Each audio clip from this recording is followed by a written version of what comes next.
ಹರೇ ರಾಮ. ಯತ್ರೈವ ಯತ್ರೈವ ಮನೋಮದೀಯಂ ತತ್ರೈವ ತತ್ರೈವ ತವ ಸ್ವರೂಪಂ.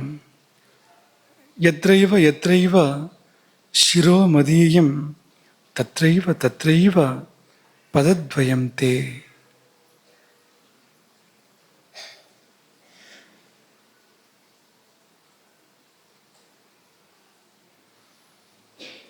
ಅನ್ನಪೂರ್ಣೆ ಸದಾ ಪೂರ್ಣೆ ಶಂಕರ ಪ್ರಾಣವಲ್ಲಭೆ ಜ್ಞಾನ ವೈರಾಗ್ಯ ಸಿದ್ಧ್ಯರ್ಥಂ ಭಿಕ್ಷಾಂ ದೇಹಿ ಚ ಪಾರ್ವತಿ.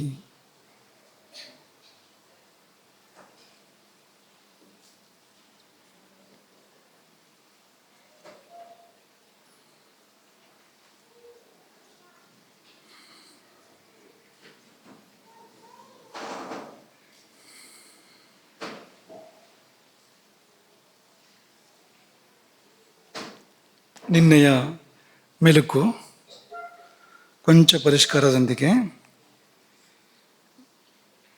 ವಿದ್ಯಾರ್ಥಿಗಳು ಈ ಮೆಲುಕಿನ ಕಾರ್ಯಕ್ರಮವನ್ನು ಹೇಗೆ ಮಾಡಬೇಕು ಅಂದರೆ, ಯಾವ ಕ್ರಮದಲ್ಲಿ ನಿನ್ನೆ ಪ್ರವಚನ ನಡೆದಿತ್ತೋ ಅದೇ ಕ್ರಮದಲ್ಲಿ ಪ್ರಾರಂಭದ ವಿಷಯ ಯಾರಿಗೆ ನೆನಪಿದೆ ನಿಂತ್ಕೊಂಡು ಹೇಳಿ, ಮುಂದಿನವರು ಮುಂದಿನ ವಿಷಯನೇ ಹೇಳಬೇಕು, ದಾಟಿ ಇಲ್ಲ ಮುಂದೆಲ್ಲೋ ಹೋಗಬಾರ್ದು. ಅದೇ ಕ್ರಮದಲ್ಲಿ ಚಿಕ್ಕದಾಗಿ ಇನ್ನೊಂದ್ಸರಿ ಪ್ರವಚನ ಕೇಳಿದಾಗ ಆಗಬೇಕು, ಆ ತರಹ ಅಂತ. ದಾಟಿ ಮುಂದೆಲ್ಲೂ ಹೋಗ್ಲಿಕ್ಕಿಲ್ಲ. ಆರಂಭದಿಂದ ಒಂದೊಂದೇ ಬಿಂದುಗಳನ್ನು ಯಾರಿಗೆ ಮುಂದಿನ ಬಿಂದು ನೆನಪಿದೆ ಅವರು ಮಾತ್ರ ಎದ್ದು ನಿಂತು ಅದನ್ನು ಹೇಳಬೇಕು. ಅಕಸ್ಮಾತ್ ತಪ್ಪಿ ಮುಂದಿನದನ್ನು ಹೇಳಿದ್ರೆ ಮತ್ತೆ ಯಾರು ತಿದ್ದಬೇಕು ಅದನ್ನು, ಅದೆಲ್ಲ ಇದು ಬಂದಿತ್ತು ಆಮೇಲೆ ಅಂತ. ಆ ತರಹ ಹೇಳಿ ನೋಡೋಣ, ಹೊಸ ಥರ ಮಾಡೋಣ ಇವತ್ತು. ನಿನ್ನೆ ಜೀರ್ಣಕ್ರಿಯೆ ಹೇಗೆ ಆಗತ್ತೆ ಅಂತ ಹೇಳಿತ್ತು. ಅದರಲ್ಲಿ ಮೊದಲನೇದು ಕ್ಷುತ್ಕರಹ ಅಂತ, ಕೃಕರಹ ಕ್ಷುತ್ಕರಹ. ಹಸುವು ಮೊದಲು ಬರಬೇಕು, ಅದು ಕೃಕರನಿಂದ ಪ್ರಾರಂಭ ಆಗತ್ತೆ ಜೀರ್ಣಕ್ರಿಯೆ ಅಂತ. ಸರಿಗಿದೆ ಸೋಮಕ. ಕೃಕರ ಎಂಬ ಪ್ರಾಣ 10 ಪ್ರಾಣಗಳಲ್ಲಿ ಒಂದು. ಪ್ರಾಣಾಪಾನ ವ್ಯಾನೋದಾನ ಸಮಾನಗಳ ನಂತರ ಇರತಕ್ಕಂಥ ಉಳಿದ 5 ಪ್ರಾಣಗಳಲ್ಲಿ ಒಂದಾದಂಥ ಕೃಕರ ಹಸಿವು ಮತ್ತು ಬಾಯಾರಿಕೆ ಎರಡನ್ನೂ ಏರ್ಪಡಿಸುವಂಥದ್ದು. ಅದು ಹಸಿವನ್ನು ಉಂಟು ಮಾಡಿದಾಗ ಊಟ ಮಾಡ್ತೇವೆ ನಾವು ಅಂತ, ಅಲ್ಲಿಂದ ಪ್ರಾರಂಭ ಆಗಿತ್ತು.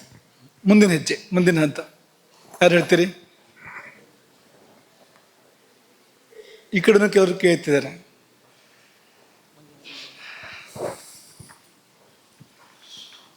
ಕೃಕರದ ನಂತರ ಪ್ರಾಣದ ಬಗ್ಗೆ ಹೇಳಿದ್ರಿ. ನಿಶ್ವಾಸ ಅನ್ನ ಪ್ರವೇಶಕೃತ ಅಂತ, ಪ್ರಾಣದ ಕಾರ್ಯ ಎಂತ ಅಂತ ತಿಳಿಸಲ್ಪಟ್ಟಿತ್ತು. ನಿಶ್ವಾಸ ಅನ್ನ ಪ್ರವೇಶಕೃತ, ಪ್ರಾಣದ ಕಾರ್ಯಗಳ ಪೈಕಿಯಲ್ಲಿ ನಿಶ್ವಾಸವೂ ಒಂದು, ಹಾಗೆ ಅನ್ನ ಪ್ರವೇಶ, ಈ ತುತ್ತು ಒಳಗೆ ಹೋಗುತ್ತಲ್ಲ ಅದು ಅನ್ನ ಪ್ರಾಣದ ಕಾರ್ಯ ಅಂತ ಅದಾದ್ಮೇಲೆ ಹೇಳಿತ್ತು. ಸರಿ ಇದೆ. ಅಲ್ಲಿಂದ ಮುಖದಲ್ಲಿ ಅನ್ನ ಪ್ರವೇಶ, ಪ್ರಾಣ ಮಾಡುವಂಥದ್ದು. ಮತ್ತು ಮುಂದೆ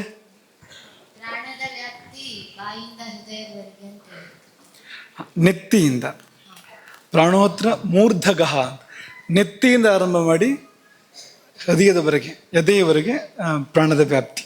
ಅದರಲ್ಲಿ 50 ತರಹದ ಪಚನ ಕ್ರಿಯೆ ಆಗುತ್ತೆ.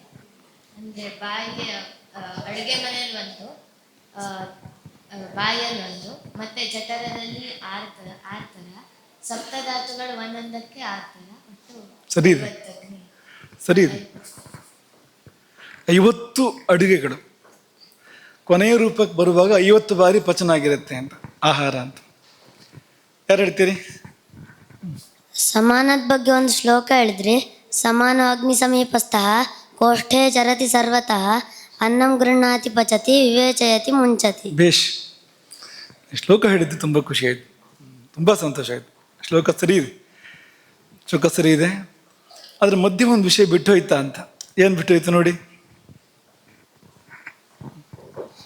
ಆಹಾರ ನಾವು ಸ್ವೀಕರಿಸಿದಾಗ ಅಲ್ಲಿ ನಮ್ಮ ಪಾತ್ರ 3 ಕಡೆ ಇರುತ್ತೆ. ಆಹಾರವನ್ನು ಜಗಿಯುವುದು, ಮತ್ತು ರಸಗ್ರಹಣ ಮಾಡೋದು, ಹಾಗೆ ಲಾಲಾರಸದಿಂದ ಅದನ್ನು ನೆನೆಸೋದು. ಬಾಯಿಯಲ್ಲಿ 3 ಕೆಲಸ ನಡೆಯುತ್ತೆ. ಒಂದು ಅಗಿಯುವುದು, ಇನ್ನೊಂದು ರುಚಿ ಗೊತ್ತಾಗುವಂಥದ್ದು, ರಸಗ್ರಹಣ, ಸಿಹಿಯೋ ಹುಳಿಯೋ ಉಪ್ಪೋ ಗೊತ್ತಾಗುವಂಥದ್ದು. ಮತ್ತೊಂದು ಲಾಲಾರಸದಿಂದ ಕ್ಲೇದನ, ಆಹಾರವನ್ನು ಲಾಲಾರಸ ಆಹಾರದ ಜೊತೆಗೆ ಬೆರೆತು ಅದನ್ನು ಚಿಕ್ಕ ಉಂಡೆ ಮಾಡಿ ಒಳಗೆ ಕಳಿಸುತ್ತೆ ಆಮೇಲೆ ಅಲ್ವಾ. ಅದು ಮತ್ತೊಂದು, ಈ 3 ಕೆಲಸ ಆಯಿತು. ಈ ಲಾಲಾರಸ ಮಿಶ್ರ ಆಗತ್ತಲ್ಲ, ನಾವು ರುಚಿ ನೋಡುತ್ತೇವಲ್ಲ, ಇದರಿಂದ ಏನಾಗುತ್ತೆ ಅಂತ ಯಾರಾದರೂ ಹೇಳ್ತೀರಾ? ಇದೇ ಸಮಯದಲ್ಲಿ ಹೇಳಿತ್ತು ಅಂತ ಯಾರಾದರೂ ಹೇಳಿ. ಆಹಾರ ನೆನೆಯುತ್ತೆ. ಹಾಂ, ನೆನೆಯುತ್ತೆ. ನಡೆಯುತ್ತೆ. ಮತ್ತೆ ಯಾರಾದರೂ ಇದ್ರೆ ಹೇಳಿ ನೀನು. ಲಾಲಾರಸ ಒಳಗಡೆ ಅಗ್ನಿಗೆ ಹೇಳುತ್ತೆ ಈ ಥರದ ಅನ್ನ ಬರ್ತಾ ಇದೆ ಈ ರಸದ್ದು. ಸರಿ ಇದೆ, ಇದನ್ನು ನಿರೀಕ್ಷೆ ಮಾಡಿದ್ವಿ ನಾವು. ಇಲ್ಲಿ ಬಾಯಿಯಿಂದ ಹೊಟ್ಟೆಗೆ ಸೂಚನೆ ಹೋಗುತ್ತೆ, ಅಥವಾ ಇಡೀ ಜೀರ್ಣಾಂಗ ವ್ಯವಸ್ಥೆಗೆ ಸೂಚನೆ ಹೋಗುತ್ತೆ, ಮುಖ್ಯವಾಗಿ ಅಗ್ನಿಗೆ ಸೂಚನೆ ಹೋಗುತ್ತೆ ಇಂತಹದ್ದು ಬರ್ತಾ ಇದೆ.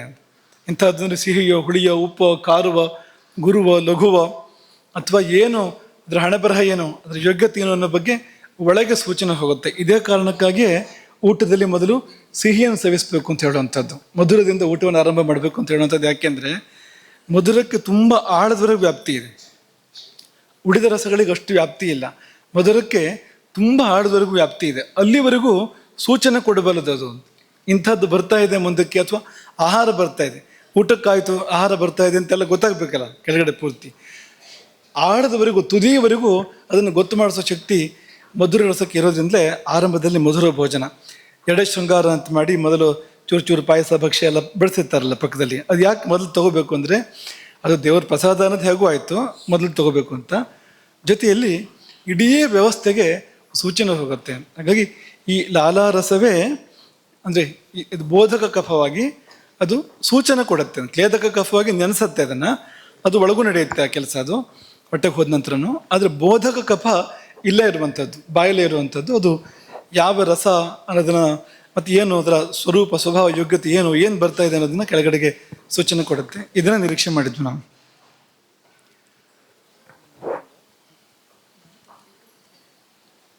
ಮುಂದೆ ಸಮಾನ ಅಗ್ನಿ ತನಕ ಎಳ್ಕೊಂಡು ಅಗ್ನಿಯನ್ನು ಉರಿಸಿ ಸಾರವನ್ನು ತೆಗೆದು ಸಾರ ಮತ್ತು ಕಿಟ್ಟವನ್ನು ಬೇರೆ ಮಾಡಿಡುತ್ತೆ. ಪಕ್ಕ ಸರಿ.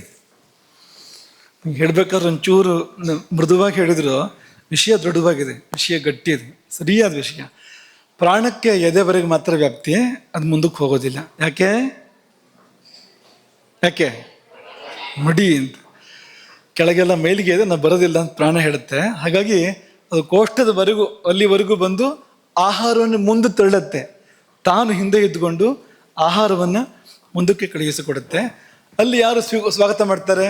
ಪ್ರಾಣ ಬೀಳ್ಕೊಡುಗೆ ಮಾಡಿದ ಮೇಲೆ ಆಹಾರವನ್ನು ಸ್ವಾಗತ ಮಾಡೋರು ಯಾರು ಅಂದರೆ ವ್ಯಾನ.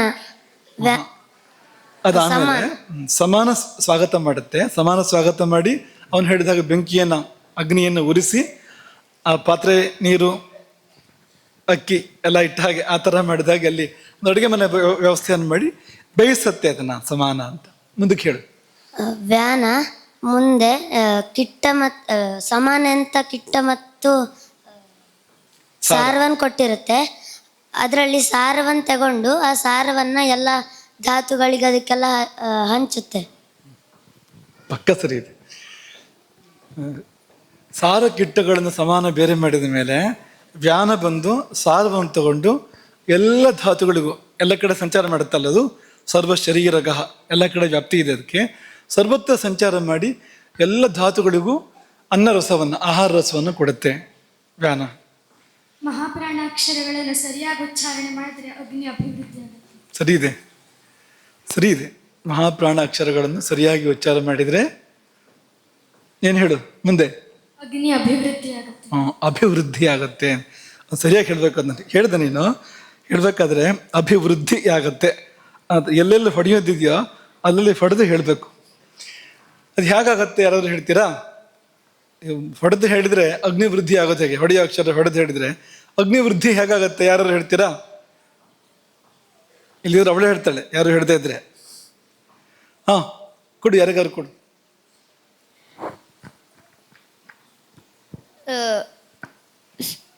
ಇಲ್ಲಿ ಅಗ್ನಿ ಇರೋ ಜಾಗದ ನರಗಳೆಲ್ಲ ಹೀಗೆ ಒಂದ್ಸತಿ ಹೀಗೆ ಸರಿ ಇದೆ.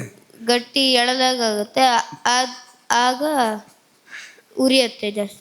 ಅದು ನಿಂಗೆ ಗಂಟ್ಲಲ್ಲಿದ್ದು ಬಾಯಿಗೆ ಬರ್ತಾ ಇಲ್ಲ, ಹಂಗಾಗಿದೆ ನಿಂಗೆ. ಅದು ವಿಷಯ ಸರಿ ಇದೆ. ಅಲ್ಲಿ ಒತ್ತಡ ಬೀಳುತ್ತೆ. ಎಲ್ಲಿ ಅಂದ್ರೆ ಮಣಿಪುರ ಚಕ್ರದ ಸುತ್ತಮುತ್ತ, ನಾಭಿಯ ಸುತ್ತಮುತ್ತ ಫ ಛ ಠ ಅಂತಾರೆ ಹೇಳಬೇಕಾದ್ರೆ ಅಲ್ಲಿ ಒತ್ತಡ ಬೀಳುತ್ತೆ. ಅಲ್ಲಿ ಸ್ನಾಯುಗಳ ಸಂಕೋಚ ವಿಕಾಸ ಆಗುತ್ತೆ. ಅಲ್ಲಿ ರಕ್ತ ಪರಿಚಲನೆ ಜಾಸ್ತಿ ಆಗುತ್ತೆ. ಮಣಿಪುರ ಕೇಂದ್ರ ಪ್ರಚೋದನೆ ಆಗುತ್ತೆ, ಅಗ್ನಿ ಪ್ರಚೋದನೆ ಆಗುತ್ತೆ. ಅಲ್ಲಿ ಇದೆಲ್ಲ ಆದಾಗ ಅಗ್ನಿ ವೃದ್ಧಿ, ದೇಹದಲ್ಲಿ ಉಷ್ಣತೆ ಜಾಸ್ತಿ ಆಗುತ್ತೆ, ಇಷ್ಟು ಆಗುತ್ತೆ ಅದರಿಂದಾಗಿ. ಹಾಗಾಗಿ ಮಹಾಪ್ರಾಣ ಅಕ್ಷರಗಳನ್ನು ಮಹಾಪ್ರಾಣವಾಗಿಯೇ ಹೇಳಬೇಕು, ಹೊಡೆಯೋದನ್ನು ಹೊಡೆದೇ ಹೇಳಬೇಕು. ಅವರು ಇವರು ಹೊಡೆಯೋದನ್ನು ಬಿಟ್ಟು ಅಕ್ಷರಗಳಿಗೆ ಹೊಡೆಯೋ ಜಾಗದಲ್ಲಿ ಎಲ್ಲೆಲ್ಲರೂ ಹೊಡಿಬಾರ್ದು. ದಯೆ ಅಂತಾರೆ ಹೇಳಬಾರ್ದು, ದಯೆ ಅಂತ ಅದನ್ನು ಹಾಗೆ ಹೇಳೋಕ್ಕಿರೋವಂಥದ್ದು. ಎಲ್ಲಿ ಹೊಡಿಬೇಕೋ ಅಲ್ಲಿ ಹೊಡಿಬೇಕು. ಹೊಡೆದ್ರೆ ಹಸಿವು, ಆರೋಗ್ಯನ ಒಳ್ಳೆಯದಾಗತ್ತೆ. ಅದರಿಂದ ಮಹಾಪ್ರಾಣ ಅಕ್ಷರಗಳ ಸರಿಯಾದ ಉಚ್ಚಾರಣೆಯಿಂದ ಅಗ್ನಿವೃದ್ಧಿಯಾಗಿ ದೋಷಗಳ ಶಮನಾಗಿ ಆರೋಗ್ಯ ಪ್ರಾಪ್ತಿ ಆವಾಗ ಸಾಧ್ಯ ಇದೆ ಅಂತ. ಇಷ್ಟೆಲ್ಲ ಜನ ಕೇಳ್ತಿದಾರಲ್ಲ, ಕೊಡು ಯಾರಿಗಾದ್ರು. ಕಾಲಭುಕ್ತಂ, ಸಮಂ ಭುಕ್ತಂ ಮತ್ತೆ ಸಮ್ಯಕ್ ಭುಕ್ತಂ, ಈ ಮೂರನ್ನ ಆಯಸ್ಸನ್ನು ಹೆಚ್ಚು ಮಾಡುತ್ತೆ. ಹೌದು, ಸಮಾನ. ಇದು ಅಗ್ನಿ ಪಚನ ಮಾಡುತ್ತೆ. ಇದನ್ನ ಯಾಕೆ ಪಚನ ಮಾಡುತ್ತೆ ಅಂದರೆ ಆಯುರ್ವಿವೃದ್ಧಯೇ, ಆಯುಸ್ಸನ್ನು ಹೆಚ್ಚು ಮಾಡಬೇಕು ಅಂತ ಪಚನ ಮಾಡೋದು. ಆದರೆ ಈ 3 ನಿಯಮಗಳಿದೆ. ಅದು ಕಾಲೇ ಭುಕ್ತಂ ಆಗಿರಬೇಕು, ಅಂದರೆ ಊಟ ಸಕಾಲಕ್ಕೆ ಮಾಡಿರಬೇಕು. ಸಮ್ಯಕ್ ಭುಕ್ತಂ, ವಿಧಿ ಪ್ರಕಾರ ಭುಕ್ತವಾಗಿರಬೇಕು. ಹಿತವನ್ನು ನಾವು ಸೇವನೆ ಮಾಡಿರಬೇಕು. ಹೀಗೆಲ್ಲ ಇದ್ದಾಗ ಆ ಆಯುಸ್ಸನ್ನು ಹೆಚ್ಚು ಮಾಡುವ ಹಾಗೆ ಒಳಗಿನ ಆಹಾರವನ್ನು ಅಗ್ನಿ ಪಚನ ಮಾಡುತ್ತೆ. ವ್ಯಾನವನ್ನು ಮಹಾಜವಹ ಅಂತಲೂ ಹೇಳ್ತಾರೆ. ಹೌದು, ವ್ಯಾನ ಮಹಾಜವ, ಮಹಾವೇಗಶಾಲಿ ವ್ಯಾನ ಅಂತಂದ್ರೆ ಸರಿ ಇದೆ. ಉದಾನದ ಅನುಗ್ರಹ ಇದ್ರೆ ಮಾತ್ರ ಸಂಗೀತ ಬಂದು ಬರುತ್ತೆ. ಸರಿ, ಹೌದು. ಅದು ನೀವು ಯಾರು ಉದಾನ ಏನು ಮಾಡುತ್ತೆ ಅಂತ ಹೇಳಲಿಲ್ಲ ಅಷ್ಟು ತನಕ. ಮಹಾಪ್ರಾಣ ಬಂತು, ಸಂಗೀತ ಬಂತು. ಸಂಗೀತ, ವಾಕು ಇದೆಲ್ಲ ಉದಾನದಿಂದಲೇ. ಯೋಗದಲ್ಲಿ ಉದಾನ ಜಯ ಅಂತ ಒಂದು ಸಿದ್ಧಿ ಇದೆ ಯೋಗಶಾಸ್ತ್ರದಲ್ಲಿ.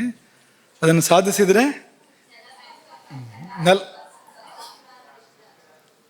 ಜ್ವರ ಹೇಳಿ.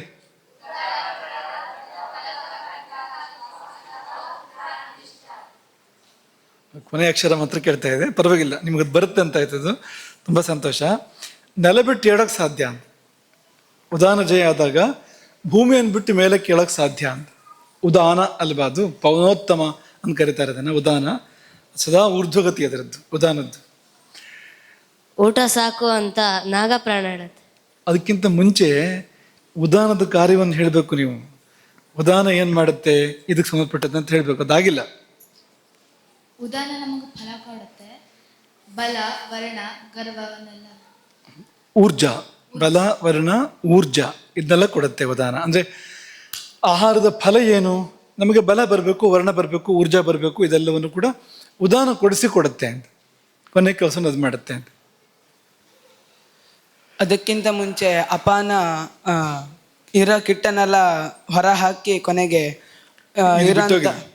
ಇರುವಂತಹ ಆಮವನ್ನೆಲ್ಲ ಹೊರಗೆ ತಳ್ಳುತ್ತೆ. ಹಾಗೂ ಅದರಿಂದನೇ ಗರ್ಭ ಹೊರಗೆ ಬರೋದು, ಜನ್ಮ, ಪ್ರಸವ. ಅಂದರೆ ಈ ಹೊಟ್ಟೆಯಿಂದ ಕೆಳಕ್ಕೆ ಯಾವುದೇ ಈ ಅಧೋದ್ವಾರಗಳಿಂದ ಹೊರಗೆ ಹೋಗಬೇಕು ಅಂತಾದರೆ ಅಪಾನ ವಾಯುವಿನಿಂದಲೇ ಆಗೋಕ್ಕೆ ಸಾಧ್ಯ. ಅದೊಂದು ಅನೇಕರಿಗೆ ಅಪಾನ ವಾಯುವಿನ ತಪ್ಪು ಕಲ್ಪನೆ ಇದೆ, ತುಂಬ ಸೀಮಿತ ಕಲ್ಪನೆ ಇದೆ. ಹಾಗಲ್ಲ ಅದು. ಅಪಾನ ವಾಯುವಿಗೆ ತುಂಬ ದೊಡ್ಡ ವ್ಯಾಪ್ತಿ ಇದೆ. ಈಗ ನಾವು ಭೂಮಿಗೆ ಬಂದಿದ್ದೇ ಅದರಿಂದಾಗಿ ಶರೀರದಲ್ಲಿ ಅಧೋಮುಖವಾದ ಗತಿಯನ್ನು ಏರ್ಪಡಿಸಿ ಪ್ರಸವವನ್ನು ಏರ್ಪಡಿಸಿಕೊಡುವಂಥದ್ದು ಅದೇನಾಗಿದೆ ಅಂತ. ಹಾಗಾಗಿ ಅನೇಕ ಅಪಾನದ ಕೆಲಸ ಅಪಾನ ಮಾಡದೇ ಇದ್ದರೆ ಯಾವುದೂ ತನ್ನ ಕೆಲಸ ಮಾಡೋಕ್ಕೆ ಸಾಧ್ಯ ಇಲ್ಲ. ಪ್ರಾಣವೂ ತನ್ನ ಕೆಲಸ ಮಾಡೋಕ್ಕೆ ಸಾಧ್ಯ ಇಲ್ಲ. ಪ್ರಾಣಕ್ಕೆ ಊರ್ಧ್ವಗತಿ ಸಿಗಬೇಕು ಅಂದರೆ ಅಪಾನ ಹೊರಗೆ ಹಾಕೋದನ್ನು ಹೊರಗೆ ಹಾಕಬೇಕು. ಹಾಕಿದ ಮೇಲೆ ಪ್ರಾಣಕ್ಕೆ ಊರ್ಧ್ವಗತಿ ಸಿಕ್ಕುವಂಥದ್ದು. ಈ ಶರೀರ ಅಮೃತಮಯವಾಗಿರಬೇಕು, ವಿಷಮಯ ಆಗಬಾರ್ದು ಅಂದರೆ ಅಪಾನ ಕೆಲಸ ಮಾಡಬೇಕು. ಈಗ ಸ್ವಚ್ಛ ಮಾಡದೇ ಇದ್ದರೆ, ಮನೆಯನ್ನು ಅಥವಾ ಒಂದು ಕೋಣೆಯನ್ನು ಸ್ವಚ್ಛ ಮಾಡದೇ ಇದ್ದರೆ ಹೇಗೆ ಅಲ್ಲಿ ವಸತಿ ಮಾಡೋಕ್ಕೆ ಸಾಧ್ಯ ಹೇಳಿ? ಬೇರೆ ಕಾರ್ಯಗಳನ್ನು ಹೇಗೆ ಮಾಡೋಕ್ಕೆ ಸಾಧ್ಯ ಹೇಳಿ?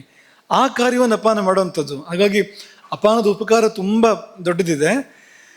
ಅದು ಈ ವ್ಯಾನ ತನ್ನ ಕಾರ್ಯವನ್ನು ಮಾಡ್ತಾ ಇದ್ದ ಹಾಗೆಯೇ, ವ್ಯಾನ ಈ ಸಾರ ಕೆಟ್ಟಗಳ ಕಡೆ ಪೈಕಿಯಲ್ಲಿ ಸಾರವನ್ನು ತಗೊಂಡು ವ್ಯಾನ ಹೋಗುತ್ತೆ, ಶರೀರದಲ್ಲೆಲ್ಲ ಹಂಚೋದಕ್ಕೋಸ್ಕರ ಹೋಗುತ್ತೆ ಅದು. ಅದೇ ಸಮಯದಲ್ಲಿ ಅಪಾನ ಬಂದು ಕಿಟ್ಟವನ್ನು ಹೊರಗೆ ಹಾಕುತ್ತೆ ದೇಹದಿಂದ. ಮಲಮೂತ್ರ ಅದೆರಡೂ ಕೂಡ ಅಪಾನದಿಂದಲೇ. ಸರಿ ಇದೆ, ಬಿಟ್ಟು ಹೋಗಿತ್ತು ಅದು ಮಧ್ಯದಲ್ಲಿ. ಉದಾಹರಣೆಯಿಂದ ಮಾತು, ಉದಾಹರಣೆಯಿಂದ ಸಂಗೀತ. ಸರಿ. ಅಗ್ನಿ ಜಾಗೃತವಾದಾಗ ಪಾಪ ಕಳೆಯುತ್ತೆ. ತುಂಬ ಸರಿ ಇದೆ. ಅದು ಇಲ್ಲಿ ಅಂದ್ರೆ ಮತ್ತೇನಾದ್ರು ಹೇಳಿದ್ವಾ ಈ ಪ್ರಕ್ರಿಯೆಯಲ್ಲಿ ಇಲ್ಲಿಂದ ಮುಂದಕ್ಕೆ? ಕೊನೆಯದು ಯಾವುದು? ಕೊನೆಯದು ಬಂದಿದೆ ಈಗಾಗಲೇ. ಕೊನೆಯದು ಯಾವುದು?